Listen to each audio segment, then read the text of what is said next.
നമസ്കാരം. വിഴിഞ്ഞം തുറമുഖത്തിലെ വിദേശ നിക്ഷേപം ആപത്തോ അവസരമോ? അദാനിയുടെ 49% ഓഹരി MSC കമ്പനിക്ക് നൽകാനുള്ള തീരുമാനം അറിഞ്ഞിട്ടില്ലെന്ന് സംസ്ഥാന സർക്കാർ വ്യക്തമാക്കി. കരാർ അനുസരിച്ച് സർക്കാരിന്റെ മുൻകൂർ അനുമതിയില്ലാതെ ഓഹരി കൈമാറ്റം പറ്റില്ലെന്ന് മുഖ്യമന്ത്രി വി ഡി സതീശൻ നിയമസഭയെ അറിയിച്ചു. തുറമുഖം ഒരു കമ്പനിയുടെയും കുത്തകയാക്കാൻ കഴിയില്ല എന്ന് പ്രതിപക്ഷ നേതാവിന്റെ ആശങ്ക ലഘൂകരിച്ചുകൊണ്ട് മുഖ്യമന്ത്രി പറഞ്ഞു.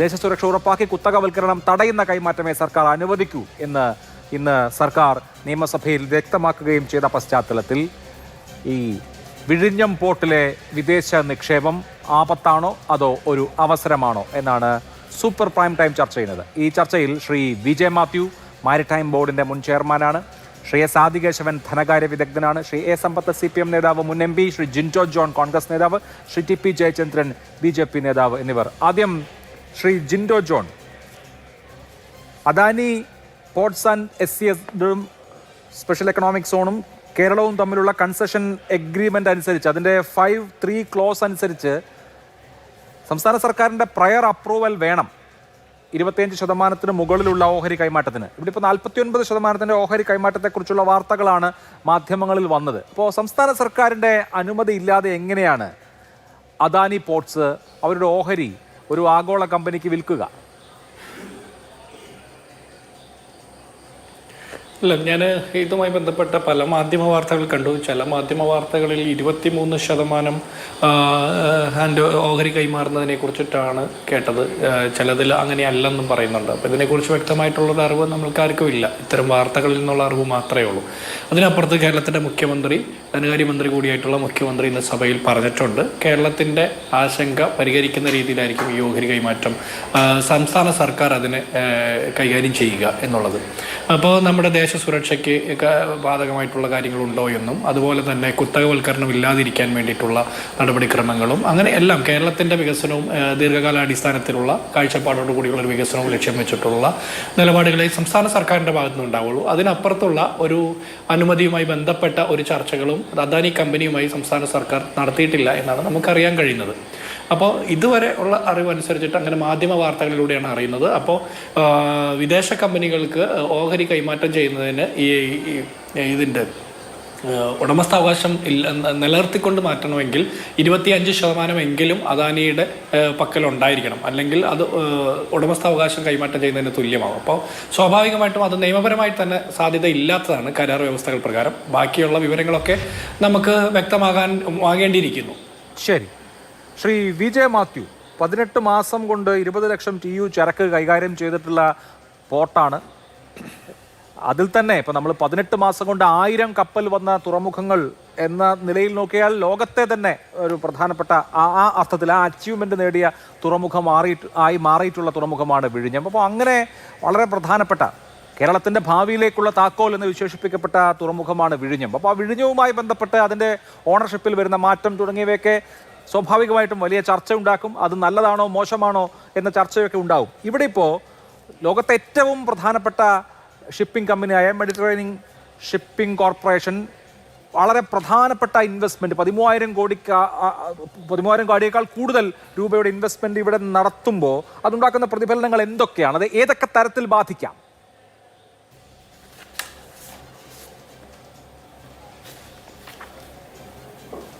ആദ്യമായിട്ട്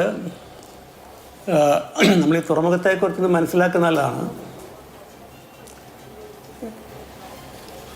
നമ്മൾ 3 തരം തുറമുഖങ്ങളാണ് പൊതുവേ ഉള്ളത്. ഒന്ന് മേജർ തുറമുഖങ്ങൾ, അത് നമ്മുടെ കൊച്ചിൻ പോർട്ട്, ചെന്നൈ പോർട്ട്, അല്ലെങ്കിൽ ബോംബെ JNPT. പിന്നെ ഉള്ളത് മൈനർ പോർട്ടാണ്. ഇപ്പോൾ മാരിടൈം ബോർഡിൻ്റെ കീഴിലുള്ള 17 പോർട്ട്, അങ്ങനെ തീരദേശത്തുള്ള മൈനർ പോർട്ട്. പിന്നെ PPT പോർട്ട്.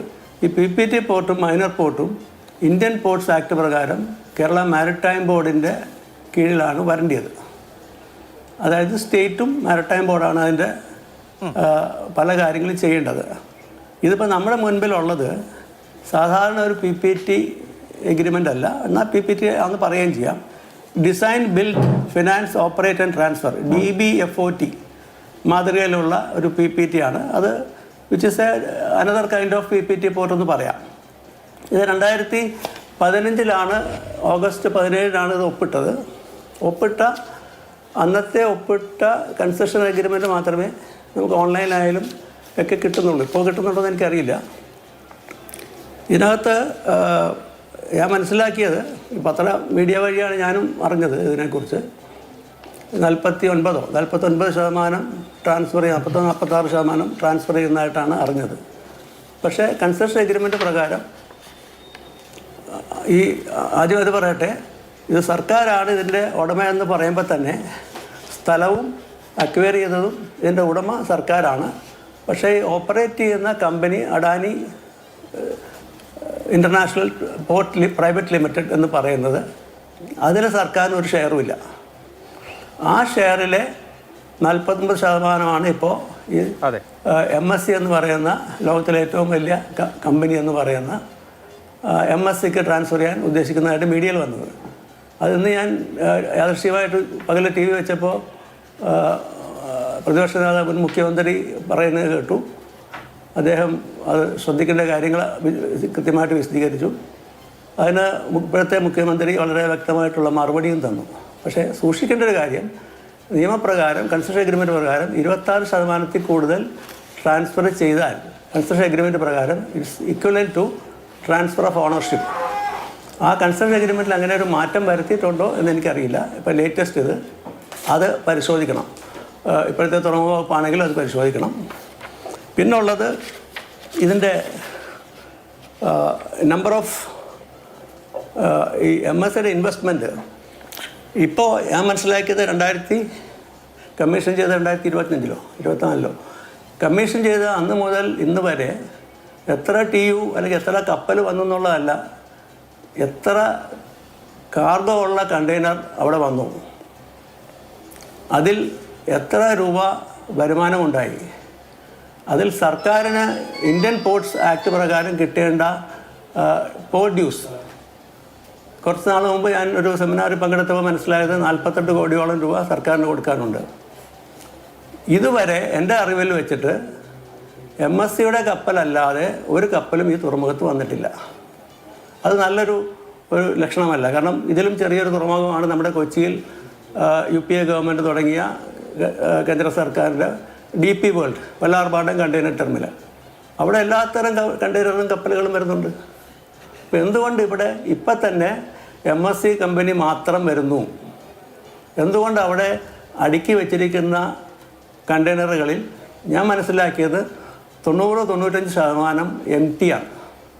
MT കണ്ടെയ്നേഴ്സാണ് സ്റ്റാക്ക് ചെയ്തേക്കുന്നത്. ഇതൊരു MSCയുടെ കണ്ടെയ്നർ സ്റ്റാക്കിംഗ് യാർഡായിട്ടാണ് പൊതുവിൽ ഷിപ്പിംഗ് ട്രേഡ് പറയുന്നത്.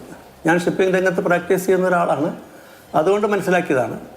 അതും ഇപ്പോഴത്തെ പുതിയ സർക്കാർ അത് പരിശോധിക്കണം. പിന്നെ ഈ 49% ട്രാൻസ്ഫർ ചെയ്താൽ ഉണ്ടാകുന്ന അപകടം, ഒന്ന് കൺസെഷൻ എഗ്രിമെൻറ്റിൻ്റെ വയലേഷൻ ആവും. It is more or less equivalent to transfer of ownership എന്നാണ് കൺസെഷൻ എഗ്രിമെൻറ്റ് വെച്ചേക്കുന്നത്. അതിൽ മാറ്റം വരുത്തിയിട്ടുണ്ടെന്ന് എനിക്കറിയില്ല. അത് ആർട്ടിക്കിൾ 49 അതിനെക്കുറിച്ച് പറയുന്നത്. ചേഞ്ച് ഇൻ ഓണർഷിപ്പിന് ഇക്വലൻ്റ് ആവും എന്നുള്ളത്. അപ്പം അത് ശ്രദ്ധിക്കേണ്ട ഒരു കാര്യമാണ്. പിന്നെ ഉള്ളത് ഈ മൊണോപ്പൊളി. ഇപ്പോൾ MSC അവരുടെ കണ്ടെയ്നറുകൾ കൊണ്ടുവരുന്നതിൽ തർക്കമൊന്നുമില്ല. അവർ ഈ ചരക്ക് കൂടുതൽ കൊണ്ടുവന്നിട്ട് വലിയ കമ്പനിയാണ്. പക്ഷേ എനിക്കറിയാവുന്ന MSC ഷിപ്പിംഗ് കമ്പനി വിഴിഞ്ഞത്ത് വന്ന് ഈ കപ്പൽ മുങ്ങിയതുമായി ബന്ധപ്പെട്ട് മുങ്ങിയ കപ്പൽ ഉൾപ്പെടെ ഒരു 38ഓളം കപ്പലുകൾ ഞങ്ങൾ അറസ്റ്റ് ചെയ്തിട്ടുണ്ട്. അതായത് മത്സ്യത്തൊഴിലാളികളുടെ ക്ലെയിമും മറ്റേതുമായി ബന്ധപ്പെട്ട്. ഇതൊന്നും MSC എന്ന കമ്പനിയുടെ ഉടമസ്ഥയിലുള്ളതല്ല. വേറെ ഏതോ സ്ഥലത്ത് ഒരു പേപ്പർ കമ്പനിയുടെ പേരിലുള്ളത്. അത് ഒരു ബെയർബോട്ട് ചാർട്ടർ പാർട്ടി കൂടെ വന്നു. പിന്നെ ഇവിടെ കൊണ്ടുവരുന്ന MSC അതൊരു ടൈം ചാർട്ടർ, അതായത് ഒരു പീരീഡിലേക്ക് ചാർട്ടർ ചെയ്യുന്ന കപ്പലുകളാണ് ഇവിടെ മുഴുവൻ വന്നിട്ടുള്ളത്. ഞങ്ങൾ മനസ്സിലാക്കിയത് ഹൈക്കോടതിയിൽ MSCയുടെ അഭിഭാഷകൻ കവിയേറ്റ് ഫയൽ ചെയ്തു 100-100ഓളം കപ്പലുകൾക്ക്. അപ്പോൾ ഞങ്ങൾ നോക്കിയപ്പോൾ ഇത് മുഴുവൻ MSCയുടെ ഓണർഷിപ്പിലല്ല. അപ്പോൾ ആ കമ്പനിയൊക്കെയുള്ള കാര്യത്തിൽ എനിക്ക് എൻ്റേതായിട്ടുള്ള റിസർവേഷനുണ്ട്. പക്ഷേ ഈ വിഴിഞ്ഞം international deep water multipurpose agreement അത് ഇപ്പോഴും എങ്ങനെയാണ് അതിൻ്റെ പൊസിഷൻ എന്നുള്ളത് തീർച്ചയായിട്ടും ബന്ധപ്പെട്ട പുതിയ സർക്കാരായാലും പ്രതിപക്ഷമാണെങ്കിലും അതൊക്കെ അന്വേഷിക്കേണ്ടതാണ്. ശരി, ഞാൻ അങ്ങയിലേക്ക് വരാം. ശ്രീ A. സമ്പത്ത്, ഇന്നിപ്പോൾ പ്രതിപക്ഷ നേതാവ് ചില സംശയങ്ങൾ നിയമസഭയ്ക്കകത്ത് ഉന്നയിച്ചു. മുഖ്യമന്ത്രി ആ സംശയങ്ങൾ നിരാകരിച്ചില്ല, തള്ളിക്കളഞ്ഞില്ല. എന്ന് മാത്രമല്ല അദ്ദേഹം പറഞ്ഞിട്ടുള്ള ഒരു കാര്യം, 5 കാര്യങ്ങൾ സംരക്ഷിച്ചുകൊണ്ട് മാത്രമേ മുന്നോട്ട് പോവുകയുള്ളൂ. നാഷണൽ സെക്യൂരിറ്റിയും പൊതു താല്പര്യവും ഫെയർ കോമ്പറ്റീഷൻ ഉറപ്പാക്കലും ഭാവിയിലെ ഇൻവെസ്റ്റ്മെന്റ് സാധ്യതകളും തുറമുഖത്തിന്റെ ഭാവി വികസനവും ഒക്കെ കണക്കിലെടുത്ത് മാത്രമേ ഈ ഓണർഷിപ്പ് ട്രാൻസ്ഫർ അംഗീകരിക്കുകയുള്ളൂ എന്ന് മുഖ്യമന്ത്രി വ്യക്തമാക്കുമ്പോൾ ആ ആശങ്ക അവിടെ അവസാനിച്ചോ?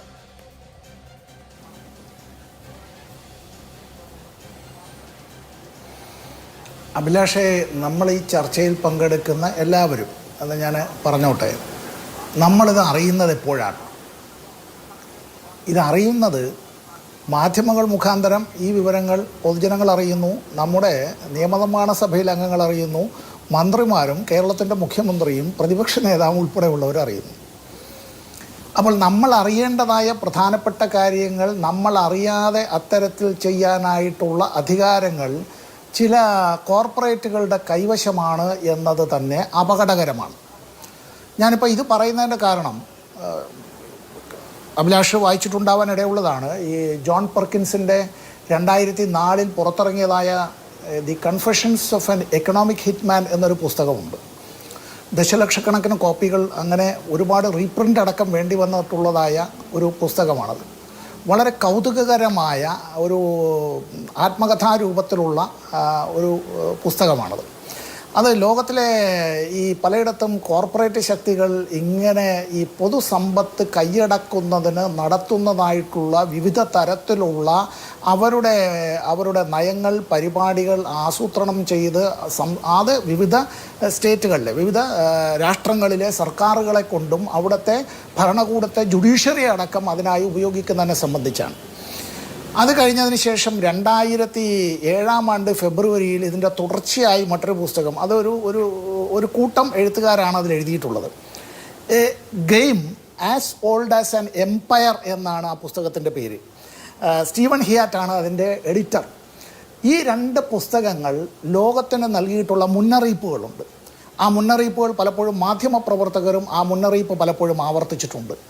ഇവിടെ ഇന്ത്യയിലെ ഈ വിഴിഞ്ഞം ഉൾപ്പെടെയുള്ള 3 തുറമുഖങ്ങൾ, അതിലെ മാധ്യമ വാർത്തകൾ ശരിയാണ് എങ്കിൽ മുന്ദ്ര തുറമുഖവും എണ്ണൂർ തുറമുഖവും, അത് മുന്ദ്രയും എണ്ണൂറും ഇപ്പോൾ വിഴിഞ്ഞത്തിൻ്റെ മഹത്വത്തെക്കുറിച്ചെല്ലാം നമുക്കറിയാം. അതിനെ സംബന്ധിച്ച് കൂടുതൽ സമയമെടുത്ത് ഞാൻ പ്രതിപാദിക്കാനായി ഇവിടെ ഉദ്ദേശിക്കുന്നില്ല. ഇവിടെ ഇന്നത്തെ മാതൃഭൂമി ദിനപത്രം, നമ്മൾ ഈ മാതൃഭൂമി ഇപ്പോൾ നമ്മളെ ഈ ചർച്ചയിൽ തന്നെ ഞാൻ മാതൃഭൂമി ദിനപത്രത്തിൻ്റെ 1ാമത്തെ പേജിലെ പ്രധാനപ്പെട്ട വാർത്തയുടെ അവസാനത്തെ ഖണ്ഡിക താങ്കളുടെ അനുമതിയോടുകൂടി ഒന്ന് ഉദ്ധരിച്ചോട്ടെ. കരാർ പ്രകാരം കുറഞ്ഞത് 26% ഓഹരി കൈവശം വെച്ച ശേഷം ബാക്കി ഓഹരികളിൽ മറ്റുള്ള കമ്പനികളുടെ പങ്കാളിത്തം കൊണ്ടുവരാൻ അദാനി ഗ്രൂപ്പിന് അനുമതിയുണ്ട്. എന്നാൽ 25% കൂടുതൽ ഓഹരി കൈമാറണമെങ്കിൽ സംസ്ഥാന സർക്കാരിൻ്റെ മുൻകൂർ അനുമതി വേണം. ഇവിടെ സംസ്ഥാന സർക്കാരിൻ്റെ മുൻകൂർ അനുമതി ഇല്ലാതെ ഇത്തരത്തിൽ 49% ഓഹരി അത്തരത്തിൽ കൈമാറ്റം ചെയ്യപ്പെടുകയും 51% ഓഹരികൾ കയ്യിലുണ്ട് എന്നുള്ളത് കൊണ്ട് അതിൻ്റേതായ ഉടമസ്ഥാവകാശം അവരുടേതാണ് എന്നെല്ലാം പറയുമ്പോൾ തന്നെ ഇനി ഇത് സംബന്ധിച്ചുള്ള നിയമ നടപടികളിലേക്ക് പോവുകയാണെങ്കിൽ അവിടെ നമ്മുടെ മാരിടൈം ബോർഡിൻ്റെ മുൻ ചെയർമാൻ ശ്രീ മാത്യു ഇവിടെ ചില കാര്യങ്ങൾ പറഞ്ഞു. അദ്ദേഹം പറഞ്ഞതിൻ്റെ തുടർച്ചയായ ഒരു കാര്യം ഞാൻ പറഞ്ഞോട്ടെ. ഞാനൊരു 3 വർഷക്കാലം നാഷണൽ ഷിപ്പിംഗ് ബോർഡിൽ അംഗമായിരുന്ന ആളാണ്.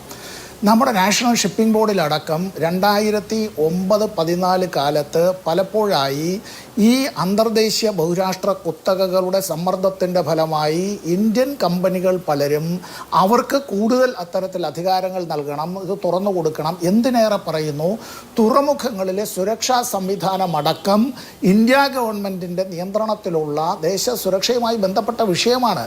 PPP മോഡലിലടക്കം നാം നിർമ്മിച്ചിട്ടുള്ള പോർട്ടുകളിൽ വലുതും ചെറുതുമായ പോർട്ടുകളിലടക്കം അങ്ങനെ സ്വകാര്യ മേഖലയിലേക്ക് കൂടുതൽ നിക്ഷേപം വരണമെങ്കിൽ സ്വകാര്യ സെക്യൂരിറ്റി ഏജൻസികളെ ഏൽപ്പിക്കണം. മനസ്സിലായില്ലേ? Central industrial security forces CASFO CRPO പോലുള്ള പാരാമിലിറ്ററി ഫോഴ്സ് അല്ല, അത്തരത്തിലുള്ളതിന് സ്വകാര്യ ഏജൻസികളെ ഏൽപ്പിക്കുക എന്നുള്ള നിലയിൽ നമ്മൾ ഈ കൂലിപ്പടയാളികളെ മെഴ്സണറീസ് എന്നൊക്കെ പറയുന്നത് പോലെയുള്ള ചില കാര്യങ്ങൾ എനിക്ക് തോന്നുന്നു ശ്രീ മാത്യു പറഞ്ഞതിനകത്ത് ഇത്തരത്തിൽ ചില ഈ അൺരജിസ്റ്റേർഡ് ചിലപ്പോൾ നമ്മൾ ഉടമസ്ഥാവകാശം തേടി പോകുമ്പോൾ അതിന് അത്തരത്തിലുള്ള വെസലുകൾ എന്താ ട്രാമ്പ് എന്നല്ലേ പറയുക, അല്ലേ ശ്രീ മാത്യു? അല്ലേ? ഈ പ്രത്യേകിച്ച് അങ്ങനെ ഈ ഉടമസ്ഥാവകാശം പോലും നമുക്ക് കണ്ടെത്താൻ കഴിയാത്തതായിട്ടുള്ള ട്രാമ്പ് എന്നൊക്കെ പറയാവുന്ന പോലുള്ള അത്തരത്തിലുള്ള വെസലുകളടക്കം ഇപ്പോൾ ഇവിടെ ഉണ്ടായിട്ടുള്ളത് വിഴിഞ്ഞം തുറമുഖമടക്കം കൈയടക്കുന്നതിന് വേണ്ടി ഇപ്പോൾ അദാനി ഗ്രൂപ്പിൻ്റെ കയ്യിലേക്ക് ഇതെല്ലാം എത്തപ്പെട്ടതിനെ സംബന്ധിച്ച് പറയുമ്പോൾ ഇന്ത്യയിൽ ഇപ്പോൾ നടന്നുകൊണ്ടിരിക്കുന്നത് ക്രൂരമായ സ്വകാര്യവൽക്കരണത്തിൻ്റെ മറ്റൊരു പതിപ്പ്. ലോകത്തിൽ ഏറ്റവും കൂടുതൽ ഭക്ഷ്യധാന്യ സംഭരണം ചൈന കഴിഞ്ഞാലുള്ള ഇന്ത്യയിൽ, അവിടെ ഈ അദാനി ഗ്രൂപ്പും മറ്റൊരു സ്വകാര്യ കമ്പനിയും ചേർന്ന് 2 തവണയായി 20,000 കോടി രൂപയിൽ 16,000 ശിഷ്ടം കോടി രൂപയുടെ കോൺട്രാക്റ്റുകൾ 2 വലിയ കുത്തക കമ്പനികളുടെ അവരുടേതായിട്ടുള്ള കയ്യിലേക്ക് എത്തപ്പെട്ടു. ഭക്ഷ്യധാന്യ മേഖല മുതൽ തുറമുഖങ്ങൾ വരെ, വിമാനത്താവളങ്ങൾ മുതൽ നമ്മുടെ ഹൈവേകൾ വരെ എല്ലാ മേഖലകളിലേക്കും കോർപ്പറേറ്റുകൾ ഈ വിധത്തിൽ പിടിമുറുക്കുക എന്ന് പറയുമ്പോൾ ഇവിടെ പുതുതായി വിദേശ നിക്ഷേപം വരുന്നതിനെ എതിർത്തുകൊണ്ടല്ല ഞാൻ പറഞ്ഞത്. ആ വിദേശ നിക്ഷേപം എന്നത് നമ്മുടെ സമ്പത്ത് കൊള്ളയടിക്കാൻ നമ്മുടേതായ, ഇപ്പോൾ അവരൊരു പുതിയൊരു സ്ഥാപനം തുടങ്ങുന്നു, സ്വാഗതം ചെയ്യണം. പുതിയൊരു സംരംഭം ആരംഭിക്കുന്നു, സ്വാഗതം ചെയ്യണം. അതൊന്നുമല്ല ഇവിടെ നടക്കുന്നത്. ഇത് വാസ്തവത്തിൽ നടക്കുന്നത് ഇവിടെ ഈ ഇന്ത്യൻ എക്കോണമിയുടെ ഇത്തരത്തിലുള്ള സൈഫണിങ്, ഇങ്ങനെ MSC പോലുള്ള, നാളെ വേറൊരു കമ്പനി ആവാം, അത്രയേ ഉള്ളൂ. ഞാൻ MSCക്ക് എതിരായിട്ട് പറഞ്ഞതല്ല, അദാനിയുടെ വിഴിഞ്ഞം പോർട്ട് പ്രോജക്റ്റിനെതിരായി പറഞ്ഞതുമല്ല. ഇവിടെ നടക്കുന്നത് ഇത്തരത്തിൽ ഈ സൈഫണിങ് ആണ്. ഇത് നിയമവിരുദ്ധമായിട്ടുള്ള പല കാര്യങ്ങളും അവിടെയുണ്ട്. ദേശസുരക്ഷയ്ക്കടക്കം ഭീഷണിയായിട്ടുള്ളതാണ്. ഈ ഉണ്ടായിട്ടുള്ള കാര്യങ്ങൾ എതിർക്കപ്പെടേണ്ടതാണ്. ശരി, ഓക്കെ, അതാണല്ലോ point. Shri TP Jayachandran master, ഒന്ന് തുറമുഖമാണ്, ഹൈലി ക്രിട്ടിക്കൽ ഇൻഫ്രാസ്ട്രക്ചറാണ്. ഒരു വിദേശ കമ്പനി വലിയ വിഭാഗം ഷെയറുകൾ വാങ്ങുകയാണെങ്കിൽ സ്വാഭാവികമായിട്ടും കേന്ദ്ര ആഭ്യന്തര മന്ത്രാലയത്തിൻ്റെയും ഷിപ്പിംഗ് മന്ത്രാലയത്തിൻ്റെയും ക്ലിയറൻസ് ആവശ്യമുള്ള കാര്യമായിരിക്കുമല്ലോ. അതല്ലാതെ ഒരു ഹൈലി ക്രിട്ടിക്കൽ ഇൻഫ്രാസ്ട്രക്ചർ നമ്മുടെ രാജ്യത്ത്, നമ്മുടെ വളരെ തന്ത്രപ്രധാനമായ തീരത്ത് അങ്ങനെ ഏതെങ്കിലും വിദേശ കമ്പനികൾക്ക് വാങ്ങാൻ കഴിയുമോ? ഈ കാര്യത്തിൽ അദാനി ആയതുകൊണ്ട് അങ്ങനെ വേണ്ട എന്നുണ്ടോ?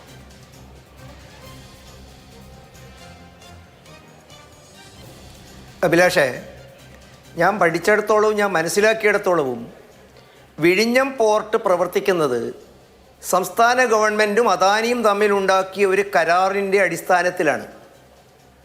ആദ്യം അത് ഉമ്മൻചാണ്ടി ആയിരുന്നെങ്കിൽ അതിനെ ഒഴിവാക്കുന്നതിന് പകരം അതിനെ സ്വീകരിച്ചുകൊണ്ട് അതിൻ്റെ 2ാം ഘട്ട കരാർ കേരളത്തിലെ മുഖ്യമന്ത്രിയുടെ സാന്നിധ്യത്തിലാണ് ഏതാണ്ട് 60 കൊല്ലത്തേക്ക് 2090 വരെ അവർക്ക് നിലവിലുള്ള നിയമത്തിൻ്റെ അടിസ്ഥാനത്തിൽ കൈകാര്യം ചെയ്യാൻ അനുഗ്രഹിച്ചു കൊടുത്തത് ഇവരാണ്. മാത്രമല്ല, അതിൻ്റെ വിജയത്തിലും അതിൻ്റെ മുന്നേറ്റത്തിലും ഇന്നലെ വരെ പലരും അഭിമാനിക്കുകയായിരുന്നു. ഇന്ന് പോലും കാലത്ത് പാർട്ടി പത്രം, ഇപ്പോൾ ചിലർക്ക് അവസാനം അത് വെളിപാട് കൊണ്ട് നിഷേധിക്കേണ്ടി വന്നിട്ടുണ്ടെങ്കിലും അതിൽ അഭിമാനിക്കുകയായിരുന്നു, അഭിരമിക്കുകയായിരുന്നു. സ്വാഭാവികമായിട്ടും ഇതിനകത്ത് തീരുമാനമെടുക്കേണ്ടത് സംസ്ഥാന ഗവൺമെൻറ്റാണ്. സംസ്ഥാന ഗവൺമെൻറ്റിൻ്റെ നിയമാവലിക്കും നിർദ്ദേശങ്ങൾക്കും അനുസരിച്ചുകൊണ്ട് മാത്രമേ അത് മുന്നോട്ട് പോകേണ്ടതുള്ളൂ. അവർ അവരുടെ നിലപാടുകൾ വ്യക്തമാക്കട്ടെ. പിന്നെ പലർ പറയുന്ന മാതിരി കുത്തകകൾ കോർപ്പറേറ്റുകളായതുകൊണ്ട് മാത്രമായിട്ട് അതിനെ വിമർശിക്കേണ്ട ഇടപാടൊന്നും നമ്മൾക്കില്ല. വല്ലാർപാടം കണ്ടെയ്നർ പദ്ധതി ഏതാണ്ട് ഞാൻ മനസ്സിലാക്കിയിടത്തോളം 30-38 വർഷത്തേക്ക് ദുബായ് പോർട്ട് ട്രസ്റ്റിനെ ഏൽപ്പിച്ചതിൽ ആർക്കും വലിയൊരു അബദ്ധമൊന്നും കാണാൻ കഴിഞ്ഞിട്ടുണ്ട് എന്നെനിക്ക് തോന്നുന്നില്ല. അതുകൊണ്ട് വലിയ കുഴപ്പമുണ്ടായിട്ടുണ്ട് എന്നെനിക്ക് തോന്നുന്നില്ല. ഒരു സർക്കാരിനെ സംബന്ധിച്ചിടത്തോളം, അത് സംസ്ഥാന സർക്കാരായാലും കേന്ദ്ര സർക്കാരായാലും, ജനങ്ങൾക്ക് ആവശ്യമായ നിയമങ്ങൾ നടപ്പിലാക്കുകയും സംരക്ഷിക്കുകയും അത് കൊടുക്കുകയുമാണ് ആവശ്യമുള്ളത്. അതുകൊണ്ട് ഇപ്പോൾ ഇത് വളരെ കൃത്യമായിട്ട് സംസ്ഥാന ഗവൺമെൻറ് നിലപാട് വ്യക്തമാക്കട്ടെ. അതിനുശേഷം കേന്ദ്ര ഗവൺമെൻറ് അതിൻ്റെ സെക്യൂരിറ്റി, അതിൻ്റെ ഫോറിൻ ഡയറക്റ്റ് ഇൻവെസ്റ്റ്മെൻറ്റുമായി ബന്ധപ്പെട്ടത്, കമ്പനി ആക്ടുമായി ബന്ധപ്പെട്ട കാര്യങ്ങളൊക്കെ പരിശോധിക്കട്ടെ. സ്വാഭാവികമായിട്ടും അത് കേന്ദ്ര ഗവൺമെൻറ് ഇന്ത്യ രാജ്യത്ത് ആരൊക്കെ എന്തൊക്കെ പറഞ്ഞാലും ഈ രാജ്യത്തിൻ്റെ സുരക്ഷയ്ക്ക് പങ്കാളികൾക്ക് വിഭിന്നമായിട്ട് വലിയ പ്രാധാന്യം കൊടുത്തുകൊണ്ട് മുന്നോട്ട് പോകുന്ന ഒരു ഗവൺമെൻറ്റാണ്. അതിനെ നിയന്ത്രിക്കാനും വരച്ചെടുത്ത് നിർത്താനുമുള്ള കെൽപ്പും ശേഷിയും ശേമുഷിയുമുള്ള ആളുകളാണ് എന്നാണ് ഈ രാജ്യത്തുള്ള പല ആളുകളും വിശ്വസിക്കുന്നത്. ഒരു അപവാദങ്ങളൊക്കെ ഒറ്റപ്പായിട്ടുണ്ടാകാം. അതുകൊണ്ട് ഇത് വളരെ കൃത്യമായിട്ട് സംസ്ഥാന ഗവൺമെൻറ് അവരുടെ നിലപാട് വ്യക്തമാക്കട്ടെ. അവരതിൻ്റെ ശേഷം കേന്ദ്ര ഗവൺമെൻറ് സ്വാഭാവികമായിട്ടും അതിൻ്റെ ബാക്കി നടപടികളിലേക്ക് തീരുമാനങ്ങൾ എടുക്കും. അതുവരെ നമുക്ക് കാത്തിരിക്കാം. ശരി, ശ്രീ S. ആദികേശവൻ, 2034 മുതൽ സംസ്ഥാന സർക്കാരിന് വരുമാന വിഹിതം കിട്ടേണ്ട പദ്ധതിയാണ്. ഓരോ ശതമാനം വെച്ച് ഓരോ വർഷവും കൂടി വരും. 2080 ആകുമ്പോഴേക്കും ഇതിൻ്റെ ഉടമസ്ഥാവകാശം സംസ്ഥാന സർക്കാരിന് ലഭിക്കേണ്ടതാണ്. ഇതൊരു സ്വകാര്യ പദ്ധതിയല്ല. ഇപ്പോൾ ഇവിടെ MSCയുടെ പങ്കാളിത്തമുള്ള എന്നൂരും മുന്ദ്രയും ഒക്കെ അദാനി ഗ്രൂപ്പിൻ്റെ സ്വകാര്യ പദ്ധതികളാണ്. ഇവിടെ സർക്കാരിൻ്റെ പാർട്ടിസിപ്പേഷനുള്ള സ്ഥലമേറ്റെടുപ്പ് അടക്കമുള്ള കാര്യങ്ങളിൽ 6000 കോടി രൂപ സർക്കാർ ചെലവഴിച്ചിട്ടുള്ള ഒരു പോർട്ടാണ് വിഴിഞ്ഞം പോർട്ട്. അപ്പോൾ അവിടെ ഒരു പുതിയ നിക്ഷേപം വരുമ്പോൾ, ഒരു ഓഹരി കൈമാറ്റം വരുമ്പോൾ സർക്കാർ ഇരുട്ടിലാണ് എന്നുള്ളത് ആശ്ചര്യജനകമാണ്. ഇവിടെ ഉയരുന്ന ഒരു പ്രധാനപ്പെട്ട സംശയം, MSC കമ്പനി ഇതിനെ മൊണോപ്ലൈസ് ചെയ്യുമോ? അങ്ങനെ ഒരു കമ്പനിയുടെ മൊണോപ്പൊളി വരുമ്പോൾ മറ്റ് കമ്പനികൾ സ്വാഭാവികമായും ഈ തുറമുഖത്തെ തഴയും. അവർക്ക് അവിടെ ലെവൽ പ്ലേയിങ് ഫീൽഡ് ഉണ്ടാവില്ല. അത് തുറമുഖത്തിന്റെ ഭാവി വികസന സാധ്യതകളെയും അതുവഴിയുള്ള വരുമാനത്തെയും ബാധിക്കും തുടങ്ങിയവയാണ്. ഒരു സാമ്പത്തിക ധനകാര്യ വിദഗ്ധന്റെ പോയിന്റ് ഓഫ് വ്യൂവിൽ ഇതിനെ എങ്ങനെ കാണണം?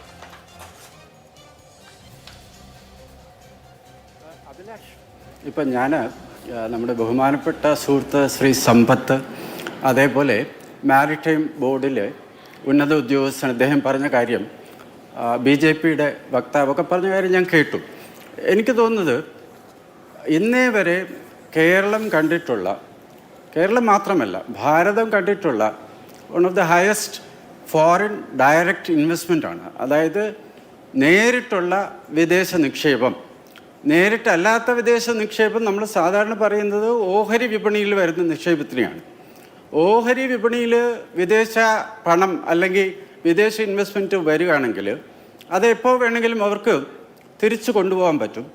നേരിട്ടുള്ള വിദേശ നിക്ഷേപം അതിൻ്റെ സ്വഭാവം മാറി നിൽക്കുന്നത് ഏത് പ്രോജക്റ്റിലാണോ അവർ പണം കൊണ്ടിടുന്നത് അതിൻ്റെ വിജയത്തിലും അതിൽ നിന്നുള്ള റിട്ടേണിലും ലാഭത്തിലുമൊക്കെ തീർച്ചയായിട്ടും അവർക്ക് താല്പര്യം കാണും.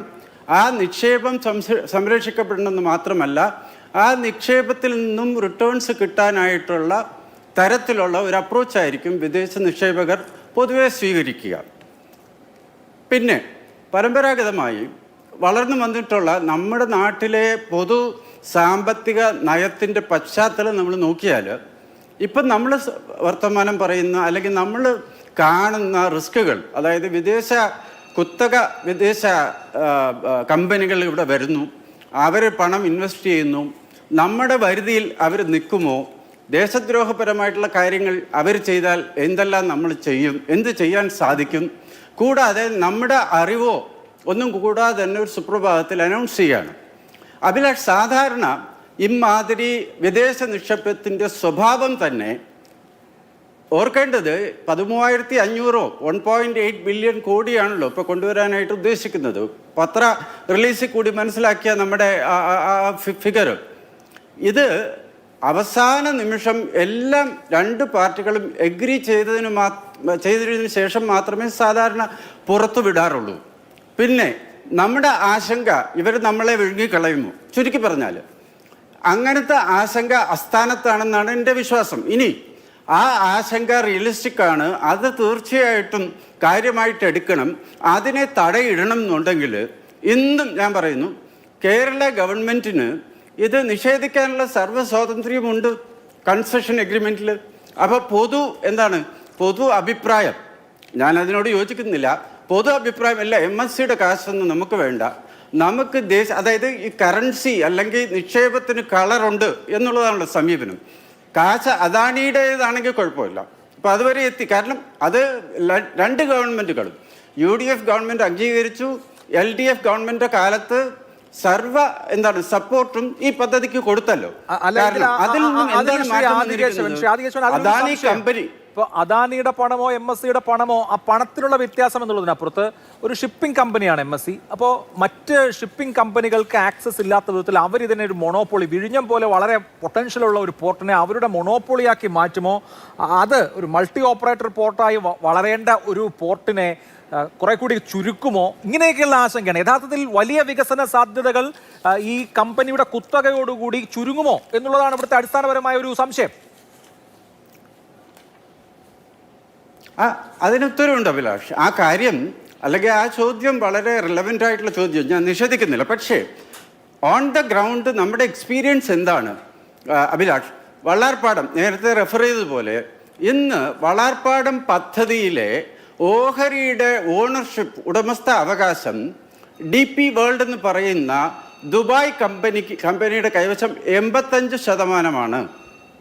അതായത് ഇന്ത്യയിൽ നടത്തപ്പെടുന്ന നമ്മുടെ സംസ്ഥാനത്തിൻ്റെ കൺസെഷൻ, അതാണല്ലോ കൺസെഷൻ എയർ എന്ന് പറയുന്നത്, നമ്മുടെ കൺസെഷൻ ആ പ്രോജക്റ്റിനുമുണ്ട്.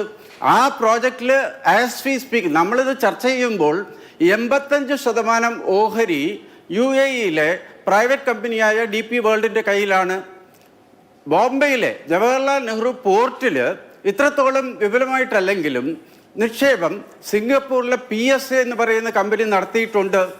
ഇനി നിക്ഷേപം നടത്തുന്ന ഒരു കമ്പനി, അത് വ്യക്തിയായിക്കോട്ടെ, ഗവൺമെൻറ് ആയിക്കൊള്ളട്ടെ, വിദേശ നിക്ഷേപം ആയിക്കൊള്ളട്ടെ, അവരുടെ പ്രധാനപ്പെട്ട ഉദ്ദേശം ഇതിനെ വിപുലീകരിക്കുക, ഇത് ഭംഗിയായിട്ട് നടത്തുക, ഇതിൽ നിന്ന് ലാഭം നേടുക എന്നുള്ളതൊക്കെ തന്നെയായിരിക്കും. ഇനി ആ ലാഭത്തിൻ്റെ ഒരു വശം പറഞ്ഞത് മൊണോപ്പൊളി, ഞാൻ കേട്ടു ആ വാക്ക്.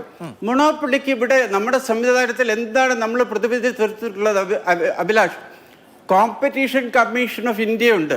അതായത് ഈ പോർട്ട് രംഗത്തല്ല, ടെലികമ്മ്യൂണിക്കേഷൻ രംഗത്തോ മറ്റേത് രംഗത്തോ ഏതെങ്കിലും വലിയ ഒരു വമ്പൻ കോർപ്പറേറ്റ്, ഇപ്പോൾ ജിയോ നമുക്കറിയാം, ടെലികമ്മ്യൂണിക്കേഷനിൽ ധാരാളം പൈസ ഇറക്കി, മാത്രവുമല്ല നിരക്ക് കുറച്ചുകൊണ്ട് സബ്സ്ക്രൈബേഴ്സിന് ധാരാളം ചേർത്തു. ഏതാണ് നമ്മുടെ അംബാനിയുടെ ജിയോ.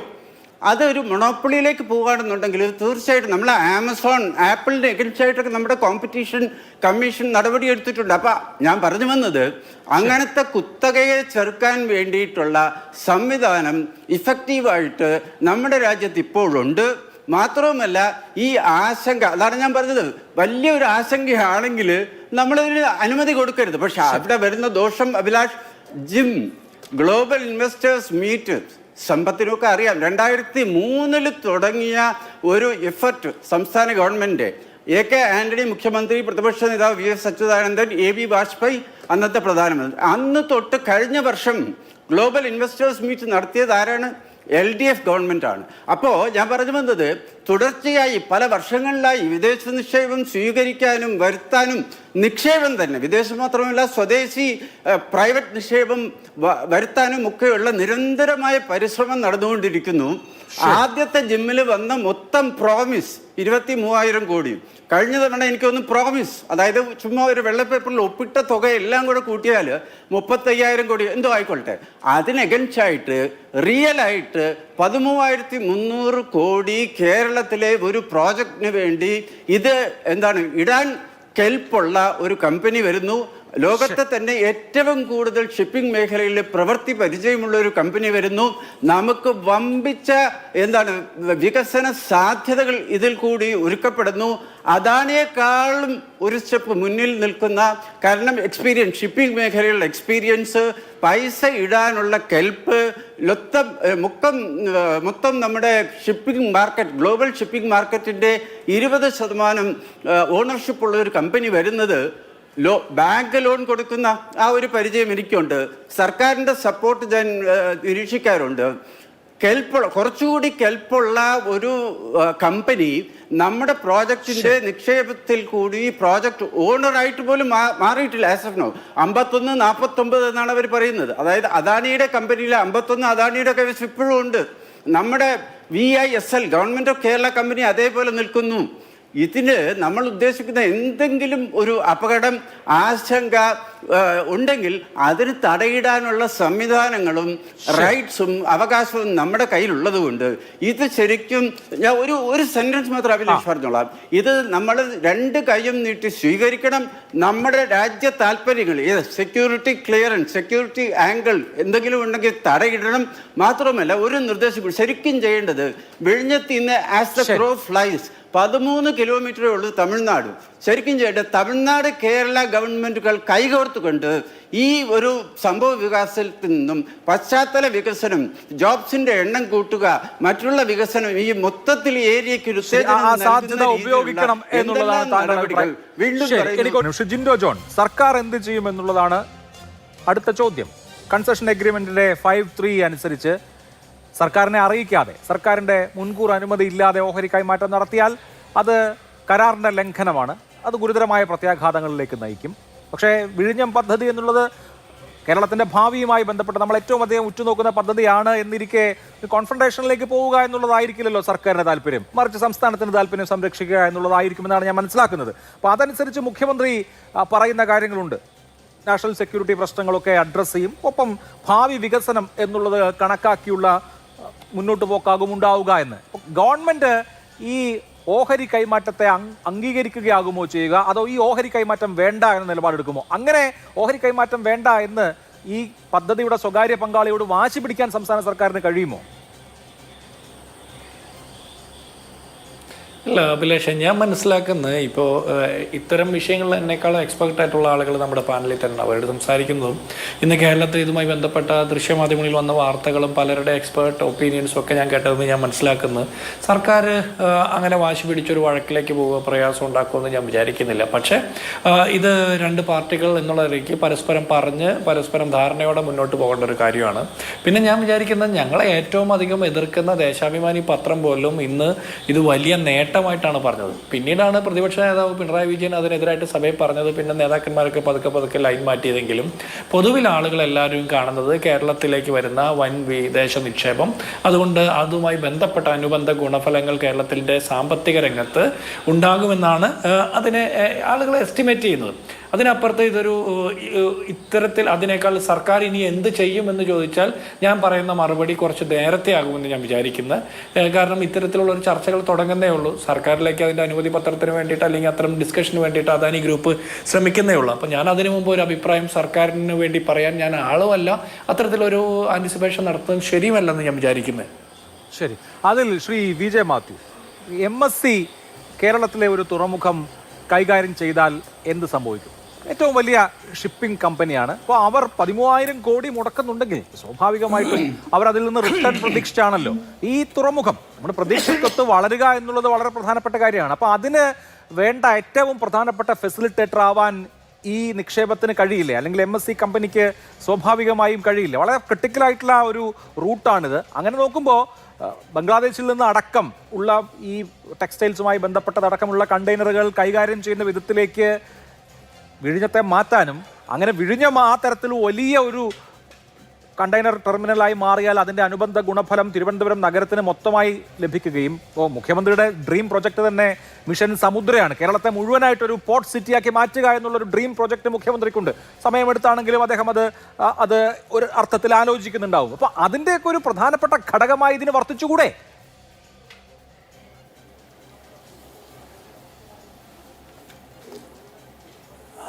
ശ്രീ അഭിലാഷ്, ഇതിനകത്ത് മുഖ്യമന്ത്രിയുടെ ഡ്രീം സമുദ്ര പ്രൊജക്റ്റൊക്കെ നല്ല കാര്യം. ഇതിനകത്തൊരു കാര്യം മനസ്സിലാക്കേണ്ടത്, ഡിസംബർ 3, 2024 ഈ തുറമുഖം കമ്മീഷൻ ചെയ്തിട്ട് എന്തുകൊണ്ട് MSC എന്ന് പറയുന്ന ഒരു കമ്പനി മാത്രം ഈ തുറമുഖത്ത് കപ്പൽ കൊണ്ടുവരുന്നു? എന്തുകൊണ്ട് അവിടെ മാത്രം കണ്ടെയ്നറുകൾ വരുന്നു? അത് ഒരു ഉത്തരം കിട്ടാത്ത കാര്യമാണ്. ഇപ്പോൾ DP വേൾഡ് വെള്ളാർപാടത്തെ തുറമുഖം എടുക്കും. കൊച്ചിൻ പോർട്ടുമായിട്ടുള്ള 2011 തോന്നുന്നു UPA സർക്കാരുള്ളപ്പോൾ കരാർ. എനിക്ക് അതിൻ്റെ കൺസ്ട്രക്ഷൻ എഗ്രിമെൻ്റ് കാണാനുള്ളൊരു അവസരമുണ്ടായി. അതിനകത്ത് ഞാൻ മനസ്സിലാക്കിയത് 33.3%, അതായത് തുറമുഖത്തു നിന്നുണ്ടാകുന്ന ലാഭത്തിൻ്റെ 33.3% കൊച്ചിൻ പോർട്ടിന് കിട്ടേണ്ടത്. പിന്നീട് ക്രമേണ പല കേസുകളും വന്നു. അതിനകത്ത് ആ 33% എന്നുള്ള തുറമുഖത്തു നിന്ന് ലഭിക്കേണ്ട ആ തുക അല്ലെങ്കിൽ ലാഭം തുറമുഖത്തിന് പുറത്തേക്ക് പോയി. ഇപ്പോൾ കണ്ടെയ്നർ യാർഡുകൾ വന്നു, മറ്റു പല എക്സ്പെൻസും എല്ലാം പുറത്തോട്ട് പോയി. അപ്പോൾ കൊച്ചിൻ തുറമുഖത്തിന് കിട്ടുന്ന തുലവും വളരെ കുറവാണ് ഇപ്പോഴും 2026 നിൽക്കുമ്പോൾ. അതാണ് ഞാൻ മനസ്സിലാക്കുന്നത്. കൊച്ചിൻ പോർട്ട് സർവൈവ് ചെയ്യുന്നത് തന്നെ ടാങ്കർ, നമ്മൾ സിംഗിൾ പോയിൻറ്റ് ബൂറിങ്ങിലും അകത്തും വരുന്ന BPCLിലേക്ക് വരുന്ന എണ്ണക്കപ്പലിൻ്റെ വരുമാനം കൊണ്ടും അതുപോലെ യാത്രാ കപ്പലിൻ്റെ വരുമാനം കൊണ്ടുമാണ് കൊച്ചിൻ പോർട്ട് ഇപ്പോൾ കഴിയുന്നത്. അന്നത്തെ കൊച്ചിൻ പോർട്ടല്ല ഇന്നുള്ളത്. എറണാകുളം വാർഫും മട്ടാഞ്ചേരി വാർഫ് ഏതാണ്ട് പൂട്ടിയ പോലാണ്. അത് ഇപ്പോൾ ഒരു വർക്ക് ഫോഴ്സ് ആണെങ്കിൽ ഒരു 70-60% കുറഞ്ഞിട്ടുമുണ്ട്. അപ്പം നമ്മൾ തൊഴിൽ സാധ്യതയും വരുമാനമൊക്കെ പ്രതീക്ഷിച്ചാണ് ഇങ്ങനെയുള്ള പ്രൊജക്റ്റിന് പോകുന്നത്. അപ്പോൾ ഞാൻ പറയുന്നത് MSC എന്ന് പറയുന്ന ഒരു കമ്പനി ഇപ്പോൾ തുടങ്ങിയിട്ട് എന്തുകൊണ്ടാണ് ഈ മറ്റ് ഷിപ്പിംഗ് കമ്പനികൾ വെള്ളാർപാടത്ത് വരുന്ന ധാരാളം MSC മാത്രമല്ല ലോകത്തെ ഏറ്റവും വലുത് മാസ്കാണ്. കപ്പൽ സൈസിൽ പലതും പറയുന്നുണ്ട്. ഞാൻ നേരത്തെ പറഞ്ഞ പോലെ ഇതൊക്കെ MSC ആണെങ്കിലല്ലേ അവർ വലിയ കമ്പനി. ഒരു കോവിഡ് കാലത്ത് 10,000 സ്ക്രാപ്പ് കപ്പലുകൾ വാങ്ങിയിട്ടുണ്ട്. അതൊന്നും എൻ്റെ വിഷയമല്ല. പക്ഷേ ഈ MSCയേക്കാളും കൂടുതൽ പൈസ അഡാനി പോർട്സ് നടത്തണല്ലേ. ഏറ്റവും ലാഭത്തിൽ നടക്കുന്ന ഇന്ത്യയിലെ ഒരു തുറമുഖം കൺലയും മുന്തിരയുമാണ്. ഏറ്റവും കൂടുതൽ എക്സ്പോർട്ട് നടക്കുന്ന പോർട്ടാണ്. ട്രാൻസ്ഷിപ്മെൻറ്റ് നടക്കുന്നുണ്ട്, ബോംബെ നടക്കുന്നുണ്ട്. അപ്പം MSC നടത്തുന്ന പോർട്ട് മാത്രമേ ലാഭമെന്ന് പറയാൻ പറ്റില്ല. അഡാനിക്കുണ്ടല്ലോ അതിനുള്ള ആസ്തിയുമുണ്ട്, അവർ നന്നായിട്ട് കൈകാര്യം ചെയ്യുന്നുമുണ്ട്. പക്ഷേ ഈ കാര്യം എന്തുകൊണ്ട് അവിടെ MSCയുടെ കണ്ടെയ്നർ മാത്രം വരുന്നു ഇതുവരെ? ഇപ്പോൾ 2 വർഷം കഴിഞ്ഞു, അതിനൊരു മറുപടി വേണ്ടേ? അത് ഇന്ന് പ്രതിപക്ഷ നേതാവ് പറഞ്ഞ പോലെ ഇക്കാര്യങ്ങളെല്ലാം പുതിയ ബഹുമാനപ്പെട്ട മുഖ്യമന്ത്രി അത് അന്വേഷിച്ച് ജനങ്ങളെ അറിയിക്കണമെന്ന് മാത്രമേ ഉള്ളൂ. അത് മാത്രമേ ആശങ്കയുള്ളൂ. അല്ലാതെ ഞാനൊരു രാജ്യ സുരക്ഷയൊന്നും വലിയ MSC വന്നുകൊണ്ടോ കാര്യമൊന്നുമില്ല. അതിപ്പോൾ വെറുതെ FRO ചില കേസിലൊക്കെ പറയും ഔട്ടർ ആങ്കറേജിൽ ക്രൂ ചേഞ്ച് നടത്തിയ രാജ്യസുരക്ഷ, അതൊക്കെ വെറുതെയാണ്. കണ്ടെയ്നറുകൾ സ്കാൻ ചെയ്ത് എല്ലാ തുറമുഖങ്ങളും നടപ്പിലാക്കിയാൽ അത്രയൊക്കെ ഉള്ളൂ ഇതിനകത്ത്. അല്ല, കപ്പൽ വരുന്നതുകൊണ്ട് വലിയ രാജ്യസുരക്ഷയുടെ പ്രശ്നമൊന്നുമില്ല MSC ഏറ്റെടുത്തുകൊണ്ട്. പക്ഷേ നിയമപരമായിട്ട് കൺസെഷൻ അഗ്രിമെൻറ്റ് പ്രകാരം 26% മേലെ ട്രാൻസ്ഫർ ചെയ്ത് കഴിഞ്ഞാൽ ഓണർഷിപ്പിൽ നേരത്തെ വായിച്ച ആർട്ടിക്കിൾ 49 പ്രകാരം ഇഷ്യൂണ്ട്. അതുപോലെ തന്നെ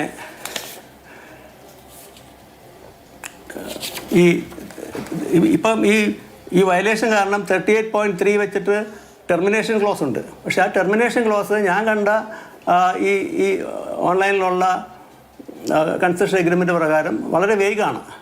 എന്തൊക്കെയാണ് അതിൻ്റെ കാര്യങ്ങൾ? ഏതായാലും ടെർമിനേഷനിലേക്കൊന്നും പോകേണ്ട കാര്യമില്ല. ഇത് സർക്കാരും പ്രതിപക്ഷവും എല്ലാം കൂടി ഇതിനൊരു, പക്ഷേ അതൊരു കുത്തക ഇതിലേക്ക് പോകരുത്. ഇപ്പോൾ കൊച്ചിൻ പോർട്ട് പോലെ ലോകത്തുള്ള എല്ലാ പോർട്ടും എല്ലാ കപ്പലുകളും വരണം. മേഴ്സ്ക് വരും, ഹാപ്പക് ലോയറുണ്ട്, ജാപ്പനീസ് ലൈനുണ്ട്, ചൈനീസ് ലൈനുണ്ട്. ഇതൊക്കെ വരണ്ടേ? അതൊക്കെ പ്രോത്സാഹിപ്പിക്കണ്ടേ? എന്തുകൊണ്ടാണ് മറ്റു ലൈനൊക്കെ മാറി നിൽക്കുന്നത്? അപ്പോൾ MSC ഓപ്പറേഷനും കൂടെ ഏറ്റെടുത്താൽ എന്താവും സ്ഥിതി? തീർച്ചയായിട്ടും ഒരു മൊണോപ്പൊളിയില്ല. അപ്പോൾ വരാൻ പോകുന്നത് വല്ലാർപാടത്ത് വന്നിട്ട് കൊച്ചിയും തൂത്തുക്കുടിയും പോകുന്ന കണ്ടെയ്നർ അല്ലെങ്കിൽ മറ്റ് ഇന്ത്യൻ തുറമുഖത്തേക്ക് പോകുന്ന കണ്ടെയ്നറുകളുടെ ഫ്രൈറ്റ് ചാർജസ് ഇവർക്ക് ബാർഗൈൻ ചെയ്യാനുള്ള പവർ ഉണ്ടാവും. അതാണ് മൊണോപ്പൊളി കൊണ്ടുള്ളത്. ഫ്രൈറ്റ് ചാർജ് മൊണോപ്പൊളി ആകുമ്പോൾ അവർക്ക് അതിൻ്റെ ലാഭം ഉണ്ടാവും MSCക്ക്. അപ്പോൾ സർക്കാരിൻ്റെ വരുമാനം ഇപ്പോൾ MSC എടുത്തു കഴിഞ്ഞാൽ ഈ സർക്കാരിൻ്റെ ഷെയർ കൂടെ പറയാം. കൺസെഷൻ അഗ്രിമെൻ്റ് പ്രകാരം ആദ്യത്തെ 15 വർഷത്തിൽ 1 രൂപയാണ് കിട്ടുന്നത്. പിന്നത്തെ വർഷമാണ് ഓരോ വർഷവും ഓരോ ശതമാനം കൂട്ടി 40% വരെയാണ് അതിൻ്റെ ക്യാപ്പ്. അത് കഴിഞ്ഞിട്ട് വേണമെങ്കിൽ ഈ കൺസെഷൻ അഗ്രിമെൻ്റ് പ്രകാരം 20 വർഷത്തേക്ക് നീട്ടാം. പിന്നെ ഒരു 20 വർഷവും കൂടി സംസ്ഥാന സർക്കാരിൻ്റെ റിട്ടേൺ കൺസെൻറ്റോടുകൂടി നീട്ടാം. ഈ ക്ലോസ് ഇപ്പം ഈ 531 എന്ന് പറയുന്ന ഈ പ്രയർ അപ്രൂവൽ എന്ന് പറഞ്ഞാൽ റിട്ടേൺ അപ്രൂവൽ വേണം. അല്ലാതെ ഷെയർ ട്രാൻസ്ഫർ ചെയ്യാനേ പാടില്ല, 1% ആണെങ്കിൽ പോലും. അതിന്ന് ഞാൻ കേട്ടു, മുഖ്യമന്ത്രി വളരെ കാര്യമായിട്ട് പറഞ്ഞിട്ടുണ്ട്, പ്രതിപക്ഷ നേതാവ് പറഞ്ഞു. അതാണ് എൻ്റെ അഭിപ്രായം ഈ സ്റ്റേജിൽ.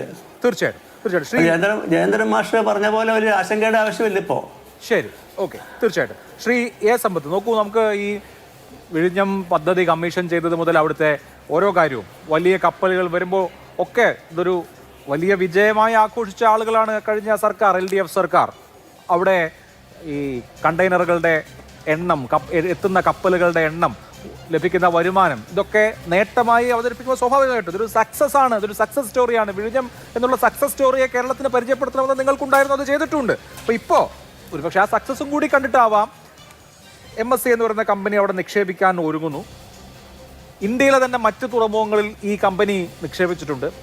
ഈ പോർട്ടിൻ്റെ ഓപ്പറേറ്ററായിട്ടുള്ള അദാനി പോർട്ടിൻ്റെ തന്നെ മറ്റ് കമ്പനികൾ, നമ്മുടെ തൊട്ട് അടുത്ത സംസ്ഥാനമായ തമിഴ്നാട്ടിലെ എന്നൂരിലും MSCക്ക് നിക്ഷേപം ഉണ്ട് എന്നിരിക്കെ അതിനെ ഒരു വല്ലാതെ ആശങ്കയോടുകൂടി ഇത് വിഴുങ്ങിക്കളയുമെന്ന മട്ടിൽ കാണേണ്ട കാര്യമുണ്ടോ?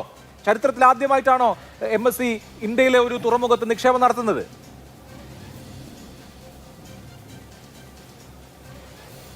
അഭിലാഷ്, അങ്ങനെയല്ല. ഇതിൽ ഞാനീ പറയുന്നതിലും അത് വേറെ വല്ലാതെ രാഷ്ട്രീയവൽക്കരിക്കാനൊന്നുമല്ല ഞാൻ ഈ വിഷയത്തെ സംബന്ധിച്ച്. ഇപ്പോൾ ശ്രീ മാത്യു വല്ലാർപാടം കണ്ടെയ്നർ ടെർമിനലുമായി ബന്ധപ്പെട്ട വിഷയം പറഞ്ഞു. അദ്ദേഹം പറഞ്ഞ ഒരു വസ്തുത നമ്മൾ ഇവിടെ കൂട്ടി വായിക്കേണ്ടതുണ്ട്. Vallarpadam container terminal DP world ഈ ഡ്രഡ്ജിങ് ആരാ നടത്തുന്നത് അഭിലാഷേ? അത് കൊച്ചിൻ പോർട്ട് ട്രസ്റ്റിൻ്റെ ചുമതലയായിട്ടാണ് അവിടെ എഗ്രിമെൻറ്റ്. അവിടെ ഡ്രാഫ്റ്റ് 16-18 മീറ്റർ ആഴം സ്ഥിരമായി നിലനിർത്തുന്നതിനായി പ്രതിവർഷം ഏതാണ്ട് 600 മുതൽ 800 കോടി രൂപ വരെയാണ് കൊച്ചി തുറമുഖത്തിൻ്റെ അധികൃതർ ചെലവഴിക്കേണ്ടി വരുന്നത്. നമ്മൾ ഈ അടിയെല്ലാം ചെണ്ടയ്ക്കും പണമെല്ലാം മാരാർക്കും എന്നൊരു പഴയ ചൊല്ലുണ്ട്. ഇവിടെ വാസ്തവത്തിൽ കൊച്ചി തുറമുഖം, കൊച്ചി പോർട്ട് ട്രസ്റ്റിൻ്റെ ചുമലിലേക്ക് ഭാരം അങ്ങനെ കെട്ടിവെക്കുകയും അതിൽ ലാഭത്തിൻ്റെ വിഹിതമൊന്നുമില്ല. ഇപ്പോൾ സാഗർമാല പ്രോജക്റ്റിലടക്കം ഇന്ത്യ ഗവൺമെൻറ് ഇതിനു വേണ്ടി അടക്കം ഇങ്ങനെ കോടിക്കണക്കിന് രൂപ നൽകേണ്ടതായിട്ടുണ്ട്. മുഴുവൻ തുകയും നൽകുന്നില്ല എങ്കിൽ പോലും. വിഴിഞ്ഞത്തെ സംബന്ധിച്ച് നമ്മൾ പറയുമ്പോൾ ശരിയാണ്, അദാനിയുടെ സംരംഭം സംസ്ഥാന സർക്കാരിൻ്റേതായ പണവും കൂടി ചേർത്ത്, അപ്പോൾ അത് നേരത്തെ UDF ഗവൺമെൻറ്റിൻ്റെ കാലത്ത് ഒപ്പുവെച്ചതനുസരിച്ച് നമ്മൾ പിന്നീട് അത് നീട്ടിക്കൊണ്ട് പോവുകയാണെങ്കിൽ ഇത് ഇങ്ങനെ അനന്തമായി നീട്ടിക്കൊണ്ടേ പോകാം. കേരളത്തിൽ ഒരു കാര്യവും നടക്കില്ല എന്ന് പല ആളുകളും അത്തരത്തിൽ വിലപിക്കുകയും വിമർശിക്കുകയും ചെയ്യുന്നത് വേണ്ട. ശരി, ഇത് എന്തായാലും സംഭവിച്ചത് ഇത് മുന്നോട്ട് കൊണ്ടുപോയിക്കൊണ്ട് അത്തരത്തിൽ കേരളത്തിന്, അത് ഇന്ത്യയിലെ തന്നെ ഏറ്റവും വലിയ പ്രോജക്റ്റുള്ള ഒന്നാണ്. ഇവിടെ ഇപ്പോൾ ഉള്ള വിഷയം എന്നത്, ഒന്നാമത്തെ ചോദ്യം, ഇത് ഒരു മൊണോപ്പൊളൈസേഷൻ അങ്ങനെ പറയാമല്ലോ അല്ലേ, ഒരു മൊണോപ്പൊളി എന്നുള്ള നിലയിലേക്ക് ഇത് എത്തുമോ എന്നുള്ളതാണ്. അങ്ങനൊരു ഭയം ഞാനത് പറയാനുണ്ടായ കാര്യം, ഫുഡ് കോർപ്പറേഷൻ നമ്മുടെ ഭക്ഷ്യധാന്യ സംഭരണം, അതിൻ്റെ ശേഖരണം, അതിൻ്റെ കടത്ത്, അതിൻ്റെ വിതരണവുമായി ബന്ധപ്പെട്ട് 1965 ജനുവരി 1 തീയതി നിലവിൽ വന്നതായ ലോകത്തിലെ ഏറ്റവും വലിയ സ്റ്റോറേജ് സംവിധാനങ്ങളിലൊന്ന്. ഈ അടുത്ത ഇടയ്ക്ക് അവിടുത്തെ സൈലോകളുടെ നവീകരണവുമായി ബന്ധപ്പെട്ട് 2 ഫേസിൽ ടെൻഡറുകൾ നൽകിയപ്പോൾ food corporation of India FCI അങ്ങോട്ട് വെച്ചത് ഇവിടെ ഒരു മൊണോപ്പൊളി ക്ലോസ് വയ്ക്കണം, കുത്തക വരരുത്, ടെൻഡറുകളിൽ പങ്കെടുക്കുന്നവർ അത്തരത്തിൽ അവരുടെ കയ്യിലേക്ക് കോൺട്രാക്റ്റ് വന്നാൽ. മൊണോപ്പൊളി കമ്മീഷൻ, ഇപ്പോൾ നേരത്തെ ശ്രീ ആദികേശവൻ ഇവിടെ സൂചിപ്പിച്ചു, ആ മൊണോപ്പൊളി കമ്മീഷനും ഈ നിർദ്ദേശം വെച്ചു. എന്നാൽ ഇന്ത്യ ഗവൺമെൻറ് ആ മൊണോപ്പൊളി ക്ലാസ് എടുത്തു കളഞ്ഞുകൊണ്ടാണ് ആ ടെൻഡർ അത്തരത്തിൽ നടപ്പാക്കിയത്. എന്ത് സംഭവിച്ചു? പ്രതീക്ഷിച്ചത് തന്നെ സംഭവിച്ചു. അതാണ് ഞാൻ ഈ ചർച്ചയുടെ തുടക്കത്തിൽ പറഞ്ഞത്. ഇവിടെയും അത്തരത്തിലുണ്ടായാൽ ഇവിടെ കുറേ പണം നമുക്ക്, ശരി, അത്തരത്തിൽ വിദേശ നിക്ഷേപം അത് വരട്ടെ, സ്വാഗതാർഹമാണ്. നമ്മുടെ ദേശീയ സുരക്ഷിതത്വത്തെ ബാധിക്കാതെ നമ്മൾ അത്തരം കാര്യങ്ങൾ നോക്കേണ്ടതായിട്ടുണ്ട്. അതൊക്കെ നമ്മുടെ ചുമതലയാണ്, അത് നമ്മുടെ കടമയാണ്. ഇന്ത്യൻ പൗരന്മാർ മുതൽ ഇന്ത്യ ഗവൺമെൻറ് വരെയുള്ള എല്ലാവരുടെയും കടമ തന്നെയാണ്. ആ ചുമതല നമ്മൾ നിർവഹിക്കണം. എന്നാൽ നമ്മുടെ കടൽ, നമ്മുടെ ഭൂമി, അതിൽ തന്നെ പ്രകൃതിദത്തമായ ഇത്രയും ആഴമുള്ള മറ്റൊരു കടൽ, അങ്ങനെ ഒരു തുറമുഖം തന്നെ നമുക്കില്ല. അതാണല്ലോ നമ്മുടെ ഏറ്റവും വലിയ മേന്മയും നമ്മുടെ ഭാഗ്യവും എന്നുള്ളത്. അത് ഇത്തരത്തിൽ നേരത്തെ ശ്രീ മാത്യു സൂചിപ്പിച്ചതുപോലെ ലോകത്തിലെ വലിയൊരു കമ്പനിയാണ്, അവരുടേതായിട്ടുള്ള കണ്ടെയ്നർ ഷിപ്പുകൾ വരട്ടെ, അത്തരത്തിലുള്ള ട്രാൻസ്ഷിപ്മെൻറ്റ് അതെല്ലാം നടക്കുന്നതും അതിൻ്റെ ക്രയവിക്രയം നമുക്ക് അതിൻ്റേതായിട്ടുള്ള അത് നികുതി അടക്കം ഇന്ത്യ ഗവൺമെൻറ്റിനും സംസ്ഥാന സർക്കാരിനും എല്ലാം ലഭിക്കണം, നമുക്ക് തൊഴിലവസരങ്ങൾ ഉണ്ടാവണം. അത് കുത്തകവൽക്കരണത്തിലേക്ക് പോകാതെ നോക്കുക എന്നുള്ളത് നമ്മുടെ കടമയാണ്. അത് നിയമസഭയിലായാലും പാർലമെൻറ്റിലായാലും മാത്രമല്ല, ഇത്തരം മാധ്യമ ചർച്ചകളിലായാലും നമ്മൾ പല അഭിപ്രായങ്ങളുണ്ട്. ആ അഭിപ്രായങ്ങൾ പൊതുജന സമക്ഷം വരട്ടെ. ഇക്കാര്യത്തെ സംബന്ധിച്ച് നമ്മുടെ പൊതുസ്വത്ത്, നമ്മുടെ പൊതുസമ്പത്ത് സംരക്ഷിച്ചുകൊണ്ട് നമ്മുടേതായിട്ടുള്ള സമ്പദ് വ്യവസ്ഥയ്ക്ക് അതിൻ്റെ വികാസത്തിന് വേണ്ടിയുള്ള കാര്യങ്ങൾ നമ്മളെല്ലാവരും ഒരുമിച്ച് തന്നെയാണ് നിൽക്കുന്നത്. ആശങ്കകൾ ദൂരീകരിച്ചുകൊണ്ട് വേണം ഇത്തരം കാര്യങ്ങളിൽ, അവിടെ ഈ ഇന്ത്യയിൽ അറിയേണ്ടുന്ന കാര്യങ്ങൾ അമേരിക്കൻ കോൺഗ്രസിൽ, US സെനറ്റിൽ ഉള്ള പ്രസംഗത്തിൽ നിന്ന് നമ്മൾ അറിയേണ്ടുന്ന ഗതികേട് പണ്ടുണ്ടായിട്ടുണ്ട്. അതുപോലെ ആവരുത്. ശരി, തീർച്ചയായിട്ടും. ഇപ്പോൾ എനിക്ക് ഖത്തറിലുള്ളൊരു വളരെ പ്രധാനപ്പെട്ട മെർസ്കുമായി ബന്ധപ്പെട്ട അതിൻ്റെ പാർട്ട്ണർ ആയിട്ടുള്ള ആൾ അയച്ച മെസ്സേജ്, അവരുടെ കോമ്പറ്റീറ്ററാണ് MSC, എന്നാൽ പോലും അത് വലിയ ബെനിഫിഷ്യൽ ആയിരിക്കും. It will be very beneficial as they will handle and manage the sea port in a much better manner. അതുകൊണ്ട് MSCയുടെ ഗ്ലോബൽ കണക്ഷൻസ് വിഴിഞ്ഞത്തിന് വലിയ തോതിൽ ഗുണകരമായിരിക്കുമെന്ന് അഭിപ്രായപ്പെടുന്ന അവരുടെ കോമ്പറ്റീറ്റേഴ്സ് തന്നെ ഉണ്ട് എന്നുള്ള കാര്യം ഞാനിവിടെ ശ്രദ്ധയിൽപ്പെടുത്താണ്. ശ്രീ ജയചന്ദ്രൻ മാസ്റ്റർ, ഇതിപ്പോൾ കേരളത്തെ സംബന്ധിച്ച് വിഴിഞ്ഞത്താണ് പോർട്ടെങ്കിലും ഇതിൻ്റെ നികുതി വിഹിതം സ്വാഭാവികമായിട്ടും കേന്ദ്ര സർക്കാരിനും കൂടി ലഭിക്കുന്നതാണ്. വിഴിഞ്ഞത്തിൻ്റെ പൊട്ടൻഷ്യൽ എന്നതിനെക്കുറിച്ച് ഒരുപാട് വർത്തമാനങ്ങൾ നമ്മൾ ഇതിനോടകം കേട്ടിട്ടുണ്ട്. അത് ഏറെക്കുറെ ശരിവെക്കുന്ന വിധത്തിലാണ് ആദ്യത്തെ 1.5 വർഷം കടന്നു പോകുന്നത്. 1.5 വർഷം കടക്കുമ്പോൾ 1000 ഷിപ്പ് വന്നിട്ടുണ്ട് എന്നുള്ളതൊരു മൈൽ സ്റ്റോൺ ആണല്ലോ. 18 മാസം കൊണ്ട് 20 ലക്ഷം TEU ചരക്ക്, 1000 ഷിപ്പ് എന്നുള്ളത് ആ നിലയ്ക്ക് നോക്കുമ്പോൾ, അപ്പോൾ വിഴിഞ്ഞവുമായി ബന്ധപ്പെട്ട് നടക്കുന്ന എല്ലാ കാര്യങ്ങളിലും കേന്ദ്ര സർക്കാരിൻ്റെയും കൂടെ ഒരു കണ്ണുണ്ടാവുന്നത് നല്ലതല്ലേ?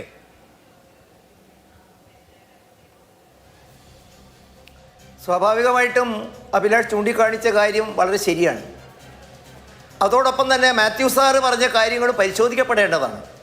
എന്തുകൊണ്ടാണ് ഈ പോർട്ടിലേക്ക് മറ്റ് ഷിപ്പുകൾ വരാൻ അനുമതി തേടിയിട്ട് കൊടുക്കാഞ്ഞിട്ടാണോ, അതല്ല അവരാവശ്യപ്പെടാഞ്ഞിട്ടാണോ, അങ്ങനെ അവരെ അകറ്റി നിർത്തുന്നത് എന്താണ് എന്നൊക്കെ പരിശോധിക്കേണ്ടതാണ്. പക്ഷെ അതോടൊപ്പം അഭിലാഷ് എനിക്ക് സൂചിക്കാണിക്കാനുള്ളത്, ചില ആളുകൾ ആവശ്യവും അനാവശ്യവുമായ വിഷയങ്ങളിൽ ഒരുതരം ഭയപ്പാടുണ്ടാക്കിക്കൊണ്ട് തങ്ങൾ ചെയ്യുമ്പോൾ മാത്രം അത് ശരിയാവുകയും മറ്റുള്ളിടത്ത് അബദ്ധമാവുകയും എന്നുള്ള തരത്തിലൊരു ഭയപ്പാട് സൃഷ്ടിക്കപ്പെട്ട അനുഭവങ്ങൾ നമ്മുടെ മുമ്പിലില്ലേ? നോക്കൂ, ഞാൻ ഓർക്കുന്നു, ഇന്ത്യയിൽ സ്വകാര്യ സംരംഭകരെ ടെലിഫോൺ രംഗത്തേക്ക് വന്നപ്പോൾ ഞാനും ഭയപ്പെട്ടിരുന്നു ഇവരുടെയൊക്കെ ഭാഷണം കേട്ടിട്ട്. ഇനി ഇതാ ഗവൺമെൻറ്റുകളുടെ നിയന്ത്രണങ്ങളൊക്കെ പാടെ ഇല്ലാതാവുകയാണ്, കുത്തകകൾ അവർക്ക് തോന്നിയ മാതിരി ജനങ്ങളുടെ കൈകളിൽ നിന്നും ചാർജ് ഈടാക്കും. അപ്പം ഞാനും ഭയപ്പെട്ടിരുന്നു അഭിലാഷ്, ഒരു പക്ഷേ നിങ്ങളും ഉണ്ടോ എന്ന് എനിക്കറിയില്ല. പക്ഷേ ഇന്ന് നമ്മുടെ അനുഭവം എന്താണ്? നമ്മുടെ ടെലികോം മേഖലയിൽ സ്വകാര്യ നിക്ഷേപം വന്നതുകൊണ്ട് എൻ്റെ അറിവിൽ, തെറ്റാണെങ്കിൽ ക്ഷമിക്കണം, ലോകത്ത് തന്നെ ഏറ്റവും കുറഞ്ഞ നിരക്കിൽ ആ സംവിധാനം ജനങ്ങൾക്ക് ലഭിക്കുന്ന ഒരു സംവിധാനമാണ് നമുക്ക് ലഭ്യമായിട്ടുള്ളത്. നോക്കൂ, ഇപ്പം തന്നെ നമ്മളൊരു യുദ്ധം നടന്നപ്പോഴേ ഗ്യാസുമായി ബന്ധപ്പെട്ട് വലിയൊരു തലവേദന നമ്മൾ അനുഭവിച്ചു. ഒരു ഭൂഗർഭ ഗ്യാസ് വന്നപ്പോഴും ചിലർ നമ്മോട് പറഞ്ഞു അതൊരു ബോംബിൻ്റെ മുകളിൽ കിടക്കുന്ന കേരളമാണ്. തങ്ങൾ തന്നെ അത് നടപ്പിലാക്കാൻ അതേ കാര്യങ്ങൾ മുന്നോട്ട് വന്നു. അഭിലാഷ് ഇവിടെ ചൂണ്ടിക്കാണിച്ച കാര്യത്തിലേക്ക് തിരിച്ചു വരുമ്പോൾ ഈ കരാർ ആര് രൂപ കൊടുത്തു? രൂപ കൊടുത്തവരെന്തുകൊണ്ട് അത്തരം നിബന്ധനകൾ വെച്ചു? മാത്രമല്ല ഈ ചർച്ചയിൽ പോലും അഭിലാഷേ, ഞാനിപ്പോൾ ഗൂഗിൾ ചെയ്തപ്പോഴും തെറ്റാണെങ്കിൽ നിങ്ങൾ എന്നെ തിരുത്തണേ, ഈ പോർട്ടിൽ 63.1% ഓഹരികൾ, നിർമ്മാണ ചെലവിൻ്റെ 63% ഓഹരികളും സംസ്ഥാന ഗവൺമെൻറ്റിൻ്റെതാണ്. അദാനിക്കുള്ളത് 27.7% മാത്രമാണ്. ഇപ്പോൾ അതിൻ്റെ 49% കൊടുത്തത്. ഈ ചർച്ച കേൾക്കുന്നവർ ധരിക്കുക ഈ പ്രോജക്റ്റിൻ്റെ മൊത്തം 49% ഏതോ വിദേശികളുടെ കയ്യിൽ കൊടുത്തു എന്നൊരു ധാരണ നമ്മൾ അറിയാതെ സൃഷ്ടിക്കുന്നുണ്ടോ എന്ന് ഞാൻ ഭയപ്പെടുന്നു. നോക്കൂ, 27.7%-ൻ്റെ 49% എന്ന് പറഞ്ഞാൽ ആകെ ഈ പോർട്ടിൻ്റെ 14% ഓഹരികളാണ് അത് സാരമായി അത് സാധൂകരിക്കപ്പെട്ടാൽ നഷ്ടപ്പെടുന്നത്. മാത്രമല്ല എൻ്റെ അഭിപ്രായം പറ്റുമെങ്കിൽ കേരള ഗവൺമെൻറ് തന്നെ നടത്തേണ്ടതായിരുന്നു ഈ പോർട്ട് എന്നുള്ളതാണ്. പക്ഷെ നമുക്കറിയാം നമ്മളെ ഗതികേട് എന്താണ് എന്ന്. അപ്പം ഇതൊരു തരത്തിൽ ഭയപ്പാടുണ്ടാക്കിയ ആളുകളെ കേവലം ഭയപ്പെടുത്തുകയാണോ? മറിച്ച് ഇതിൻ്റെ ഗുണഫലങ്ങളെക്കുറിച്ച് കൂടി നമ്മൾ കാണേണ്ടേ?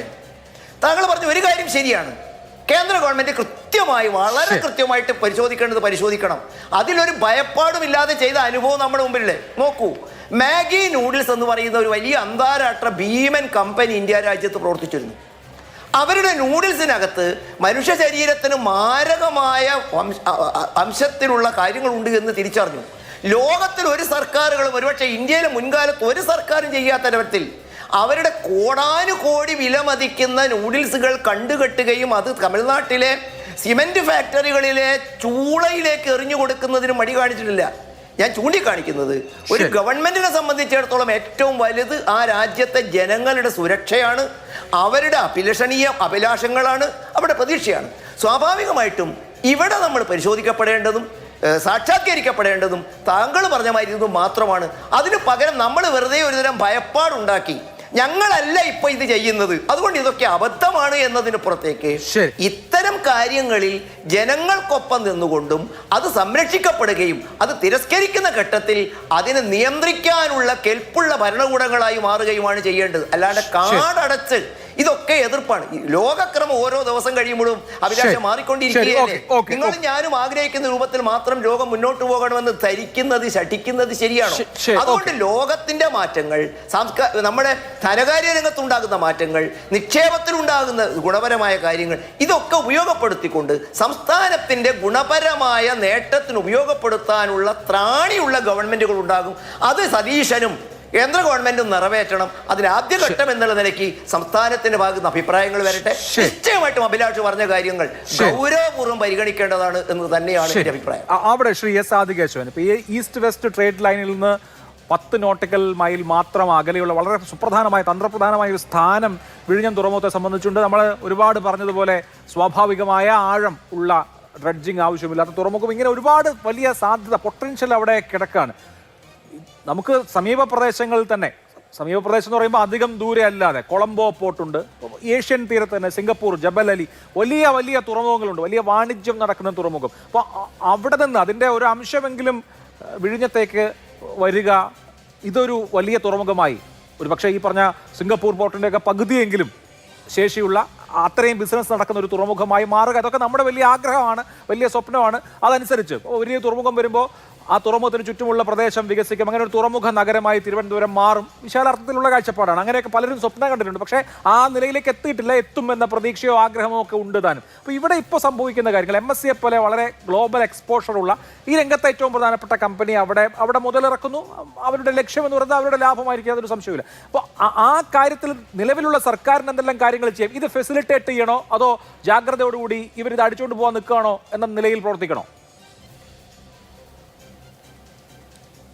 അഭിലാഷ്, അത് തന്നെയാണ് എനിക്കും തോന്നിയത്. അതായത് നമ്മുടെ പൊതുവേ ഉള്ള ഒരു സമീപനം എന്താണ്, ലെഫ്റ്റ് ഡെമോക്രാറ്റിക് ഫ്രണ്ട് CPM നേതൃത്വത്തിലുള്ള ഇടതുപക്ഷ മുന്നണി, കോൺഗ്രസിൻ്റെ നേതൃത്വത്തിലുള്ള UDF ആണെങ്കിലും പരമ്പരാഗതമായി എൻ്റെ ഒരു അഭിപ്രായമാണ്, നമ്മൾ ഈ നിക്ഷേപത്തിന്, അതിപ്പം ബോംബെയിലെ ടാറ്റ, അംബാനി, അദാനി ആയിക്കൊള്ളട്ടെ, അല്ലെങ്കിൽ വേറെ ഏതെങ്കിലും വിദേശ നിക്ഷേപകരായിക്കൊള്ളട്ടെ, നമ്മുടെ അപ്രോച്ച് പൊതുവെ വളരെ ഡിഫെൻസീവാണ്. അതായത് ഇവർ പൈസ കൊണ്ടുവന്ന് ഈ ഈസ്റ്റ് ഇന്ത്യ കമ്പനി പോലെ ഇന്ത്യയെ അല്ലെങ്കിലും കേരളത്തെ അവരുടെ പരിധിയിൽ നിർത്താനായിട്ടുള്ള വമ്പിച്ച ഒരു പുറപ്പാട് ഉണ്ട് എന്നുള്ള അടിസ്ഥാനരഹിതമായ ഒരു കാഴ്ചപ്പാടിൻ്റെ പ്രതിഫലനമാണ് നമ്മുടെ പൊതുവെയുള്ള സമീപനം. അത് അപ്പം ഇത് പറയുമ്പം നമ്മൾ പലതവണ പറഞ്ഞതാണെങ്കിലും ആ സന്ദേശ സിനിമയിലെ ശ്രീനിവാസൻ രാത്രി എഴുതാനിരിക്കുന്നു, അച്ഛൻ ചുമ്മാ ഒന്ന് നോക്കാനായിട്ട് തിലകൻ വരുന്നു. അപ്പോൾ ഇയാൾ ഞെട്ടി തിരിഞ്ഞു നോക്കുമ്പോൾ പറയുന്നത്, ഓ അച്ഛനായിരുന്നു, ഞാൻ വിചാരിച്ചു വല്ല കുത്തക മുതലാളിയായിരിക്കുമെന്ന്. അതായത് വീട്ടിനകത്ത് എന്തെങ്കിലും എഴുതുമ്പോൾ പോലും ഒരു നിഴൽ വന്ന് നിന്നാൽ അത് കുത്തക മുതലാളി ആയിരിക്കും എന്നുള്ള വീക്ഷണത്തിൻ്റെ ഡിഗ്രി കുറഞ്ഞതാണെങ്കിലും പക്ഷെ ഇപ്പോഴും നിലനിൽക്കുന്നു എന്നുള്ളതിൻ്റെ ഒരു പ്രതിഫലനമാണ് പൊതുവെയുള്ള അഭിപ്രായത്തിൽ കണ്ടത്. പോട്ടെ, അത് പോട്ടെ. രണ്ടാമത്തെ കാര്യം, നമ്മളിപ്പോൾ പറയുന്നു എന്താണ്, അദാനിയുടെ ഓഹരി 51, മറ്റേത് 49. ജയചന്ദ്രൻ മാഷ് പറഞ്ഞത് ഒന്നും കൂടി ചെക്ക് ചെയ്യേണ്ടിയിരിക്കുന്നു. നമ്മുടെ ഗവൺമെൻറ്റിന് 2 കമ്പനികൾ ഇതിലുണ്ട്. ഒരെണ്ണം പോർട്ട് നടത്തിപ്പ്, അദാനി ഓൺഡാണ്, കൺസെഷൻ നമ്മൾ കൊടുത്തു, ആനുകൂല്യം കൊടുക്കുന്നു. ഇപ്പുറത്ത് ഗവൺമെൻറ്റിൻ്റെ കമ്പനി മോണിറ്റർ ചെയ്യാനും വയബിലിറ്റി ഗ്യാപ്പ് ഫണ്ടിങ്ങും ഇവർ ഉദ്ദേശിച്ച രീതിയിൽ തന്നെയാണോ പോർട്ടിൻ്റെ വികസനം നടത്തപ്പെടുന്നത് എന്നുള്ളത് നിരീക്ഷിക്കാനും വേണ്ടി ഫോം ചെയ്തതാണല്ലോ. അപ്പോൾ ഈ മൊണോപ്പൊളിയുടെ കാര്യം ഐ ബിലീവ്, എൻ്റെ വിശ്വാസം, ഈ മൊണോപ്പൊളി ഉണ്ടെങ്കിൽ അത് മാർക്കറ്റ് ഫോഴ്സസ് തന്നെ അതിനെ കറക്റ്റ് ചെയ്യും.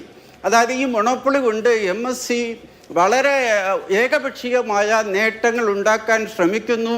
അത് മാർക്കറ്റിനെ പ്രതികൂലമായിട്ട് ബാധിക്കുന്നുണ്ടെങ്കിൽ കൊളംബോ കൊണ്ടും കച്ചവടം. മനസ്സിലായി ഞാൻ പറഞ്ഞു വന്നത്? ഈ ഓപ്പൺ മാർക്കറ്റിൽ ഒരാളുടെ മാത്രം അല്ലെങ്കിൽ ഒരു കമ്പനിയുടെ മാത്രം നേട്ടം കൊണ്ടുപോകാതിരിക്കാനുള്ള സംവിധാനം ഇന്ന് മാർക്കറ്റ് ഇക്കോണമിയിലുണ്ട്. 2, അങ്ങനെ ഒരു ആശങ്ക എൻ്റെ അഭിപ്രായത്തിൽ ഇത് ഫ്രെയിം ചെയ്തപ്പോൾ ഇല്ലായിരുന്നു. കാരണം അങ്ങനെയാണെങ്കിൽ ആ ഒരു ക്ലോസ് എഗ്രിമെൻറ്റിൽ വരുമായിരുന്നു. ഇനി എഗ്രിമെൻറ്റിൽ ഇപ്പോൾ ഇല്ലെങ്കിൽ തന്നെ ശ്രീ സമ്പത്ത് ഉന്നയിച്ച വളരെ പ്രസക്തമായി, എനിക്ക് വലിയ ഇഷ്ടമാണ്. കാരണം അദ്ദേഹം ഫാക്സിൻ്റെ അടിസ്ഥാനത്തിലാണ് പറയുന്നത്, രാഷ്ട്രീയ എന്താണ് ഒരു അഫിലിയേഷൻ ഉണ്ടെങ്കിലും. പക്ഷേ എൻ്റെ ചോദ്യം, ശ്രീ സമ്പത്ത് ഇവിടെ പറഞ്ഞ കാര്യങ്ങൾ 30 ദിവസം മുമ്പ് വരെയും ബാധകമായിരുന്നു കാണുമല്ലോ. അപ്പോൾ എൻ്റെ VISL എന്ന് പറയുന്ന സംസ്ഥാന ഗവൺമെൻറ് ഉടമസ്ഥതയിലുള്ള ഇത് മോണിറ്റർ ചെയ്യാൻ ഉത്തരവാദിത്തമുള്ള കമ്പനി ഈ കാര്യങ്ങൾ രേഖാമൂലം അദാനിയോട് ചോദിച്ചോ ഇല്ലയോ? അതൊന്ന് പരിശോധിക്കേണ്ടിയിരിക്കുന്നു. എനിക്ക് ഇപ്പോൾ സമയം കുറവാണ്, നല്ല വിഷയമാണ്, സമയക്കുറവ്. അപ്പോൾ ആ കാര്യം നമ്മൾ നോക്കണം. കാരണം നമ്മൾ ഈ സംശയങ്ങൾ എന്താണ് വെൽ ഫൗണ്ടഡ് ആണെങ്കിൽ നമുക്ക് 30 ദിവസം മുമ്പ് വരെ ഈ കമ്പനി കൺട്രോൾ ചെയ്തത് സമ്പത്തിൻ്റെ രാഷ്ട്രീയ ഒരു കൂട്ടുകെട്ടായിരുന്നു. നമ്മൾ രേഖാമൂലമെങ്കിലും ഇത് ഉന്നയിച്ചോ എന്നുള്ള കാര്യം പരിശോധിക്കേണ്ടിയിരിക്കുന്നു. മൂന്നാമതായിട്ട് പറഞ്ഞു വരുമ്പോൾ അഭിലാഷ്, ഇത് നമുക്ക് വ്യക്തത വേണം. വിദേശ നിക്ഷേപം വരുന്നു. ഇനി ഈ പറഞ്ഞ ആശങ്കകളെല്ലാം ശരിയാണെന്നുണ്ടെങ്കിൽ തീർച്ചയായിട്ടും VISL അല്ലെങ്കിൽ ഗവൺമെൻറ് ഓഫ് കേരളയ്ക്ക് രേഖാമൂലം ഈ കാര്യങ്ങൾ ഉന്നയിച്ച് അത്ര ശക്തമായ ഒരു ആശങ്ക അല്ലെങ്കിൽ പേടി നമുക്കുണ്ടെങ്കിൽ അത് ക്ലിയർ ചെയ്യാനും അവസരം നമുക്കുണ്ട്. അനൗൺസ്മെൻറ്റ് വന്നതേ ഉള്ളൂ. 1 രൂപ പോലും MSC ഇതുവരെ ഇന്ത്യക്കകത്ത് അയച്ചിട്ടേ ഇല്ല. അത് അയക്കാനായിട്ട് തീർച്ചയായിട്ടും കേന്ദ്ര ഗവൺമെൻറ്റിൻ്റെ സെക്യൂരിറ്റി ക്ലിയറൻസ് ചിലപ്പോൾ ഉണ്ടാവാം. എന്തായാലും സംസ്ഥാന ഗവൺമെൻറ് പൂർണ്ണ അധികാരമുണ്ട്. ഒരു മിഥ്യാധാരണ മാത്രം നമുക്ക് പാടില്ല. ഈ കേരളത്തിൽ നിക്ഷേപിക്കാനായിട്ട് ഒരു ക്യൂ നിൽക്കുകയാണ്. അപ്പം നമ്മൾ എത്രയോ പേരുണ്ട്, ഈ 13,500 കോടി നമ്മൾ അനുവദിക്കണോ? കാരണം MSc ഇല്ലെങ്കിൽ വേറെ എന്തെങ്കിലും സാധ്യതയുണ്ടെങ്കിൽ അങ്ങനത്തെ ഒരു സ്റ്റാൻഡ് ജസ്റ്റിഫൈഡ് ആണ്. എൻ്റെ അഭിപ്രായത്തിൽ ഈ കേരളത്തിൽ നിക്ഷേപിക്കാനായിട്ട് അങ്ങനെ അന്താരാഷ്ട്ര തലത്തിലോ ദേശീയ തലത്തിലോ ഒരു ക്യൂവുമില്ല. നമുക്ക് വേണമെങ്കിൽ മാത്രമേ നിക്ഷേപം വരുള്ളൂ. ഏത് സമയവും എന്ത് കാരണവും പറഞ്ഞ് നമുക്ക് തടയണമെങ്കിൽ തീർച്ചയായിട്ടും തടയാം. ആരും ഇങ്ങോട്ട് അവർ ട്യൂട്ടുകോറിൽ പോകും, അല്ലെങ്കിൽ ബോംബെയിൽ പോകും, മഹാരാഷ്ട്രയിൽ പോകും, ഗുജറാത്തിൽ പോകും, വേറെ ഏതെങ്കിലും സംസ്ഥാനങ്ങളിൽ പോകും. പറഞ്ഞു വന്നത് ആശങ്കയും ഭയവും അടിസ്ഥാനരഹിതമായിട്ടുള്ള ഒരു രാഷ്ട്രീയ ചായ്വുള്ള ഒരു സ്റ്റാൻഡും നമുക്കുണ്ടെങ്കിൽ തീർച്ചയായിട്ടും ഇത് വേണ്ടെന്ന് പറയണം. എല്ലാവരും കൂടി ചെന്ന് ഇനി വേണ്ട, MSc കൊണ്ടുവരണ്ട. പക്ഷേ മനസ്സിലാക്കണം, ഈ MSc ഇവിടെ മാത്രമല്ല, അവർക്ക് വേറെയും ചാൻസസ് ഉണ്ട്. അപ്പോൾ അയൽ സംസ്ഥാനമായ തമിഴ്നാടോ കർണാടകയോ മഹാരാഷ്ട്രയോ ഒക്കെ കൊണ്ടുപോകുന്നുള്ള ഒരു സത്യം നമ്മൾ മനസ്സിലാക്കണം എന്നാണ് എനിക്ക് സൂചിപ്പിക്കുന്നത്. തീർച്ചയായിട്ടും. അപ്പോൾ നമ്മൾ ഈ ചർച്ച നടന്നുകൊണ്ടിരിക്കുമ്പോൾ എനിക്ക് പല മെസ്സേജ് വരുന്നു. ഇപ്പോൾ കൊച്ചിൻ പോർട്ട് ട്രസ്റ്റിന്റെ മുൻ chairman Shri N. Ramendran sir ഇപ്പോൾ അയച്ച മെസ്സേജ്, അദ്ദേഹം ചില ക്ലാരിഫിക്കേഷൻസ് വരുത്തുന്നുണ്ട്. ഒന്ന്, കൊച്ചിൻ പോർട്ട് ഒരു വർഷം 100 മുതൽ 120 കോടിയാണ് ഡ്രഡ്ജിങ്ങിന് വേണ്ടിയിട്ട് ചെലവഴിക്കുന്നത്, 800 കോടിയല്ല എന്ന് അദ്ദേഹം പറയുന്നു. ഒപ്പം ഇത് പറയുന്നൊരു കാര്യം, 33% ഗ്രോസ് പ്രോഫിറ്റ് കൊച്ചിൻ പോർട്ടിന് ഷെയർ ചെയ്യുന്നുണ്ട്. അതാണ് കൊച്ചിൻ പോർട്ടിന്റെ മേജർ സോഴ്സ് ഓഫ് റവന്യൂ എന്ന് അദ്ദേഹം പറയുന്നു. വല്ലാർപാടത്തെ 33% ഗ്രോസ് പ്രോഫിറ്റ് കൊച്ചിൻ പോർട്ടിനുള്ളതാണ്. അത് ഏറ്റവും പ്രധാനപ്പെട്ട മേജർ സോഴ്സാണ്. കൊച്ചിൻ പോർട്ടിന്റെ റവന്യൂവിന്റെ മേജർ സോഴ്സ് അതാണെന്ന് അദ്ദേഹം ചൂണ്ടിക്കാണിക്കുന്നു. രണ്ട് കാര്യങ്ങൾ ശ്രീ A. സമ്പത്ത്, താങ്കൾ കൺക്ലൂഡ് ചെയ്യാം. മറ്റ് രാഷ്ട്രീയ അഭിപ്രായ വ്യത്യാസങ്ങളൊക്കെ ഉണ്ട് എങ്കിലും വിഴിഞ്ഞം കേരളത്തിന്റെ ഒരു അഭിമാന പദ്ധതിയാണ്. അതിന്റെ ക്രെഡിറ്റ് ആർക്ക് എന്നൊക്കെയായിരുന്നു മുമ്പുള്ള തർക്കം. രണ്ടു കൂട്ടർക്കും, LDF-നും UDF-നും അതിന് ക്രെഡിറ്റ് ഒക്കെ അവകാശപ്പെടാൻ എനിക്കതിൽ അഭിപ്രായ വ്യത്യാസമൊന്നുമില്ല. പക്ഷേ ഉയരുന്ന വിവാദങ്ങൾ ഈ പോർട്ടിന്റെ വികസനത്തെയും അത് തുറന്നു വയ്ക്കുന്ന ഭാവി സാധ്യതകളെയും ബാധിക്കാതെ കൂടി നോക്കണ്ടേ? അതെ അഭിലാഷ്, ഞാൻ താങ്കൾ പറഞ്ഞ കാര്യങ്ങളോട് യോജിക്കുക തന്നെയാണ്. ഞാൻ വിരൽ ചൂണ്ടിയത് മറ്റൊന്നുമല്ല.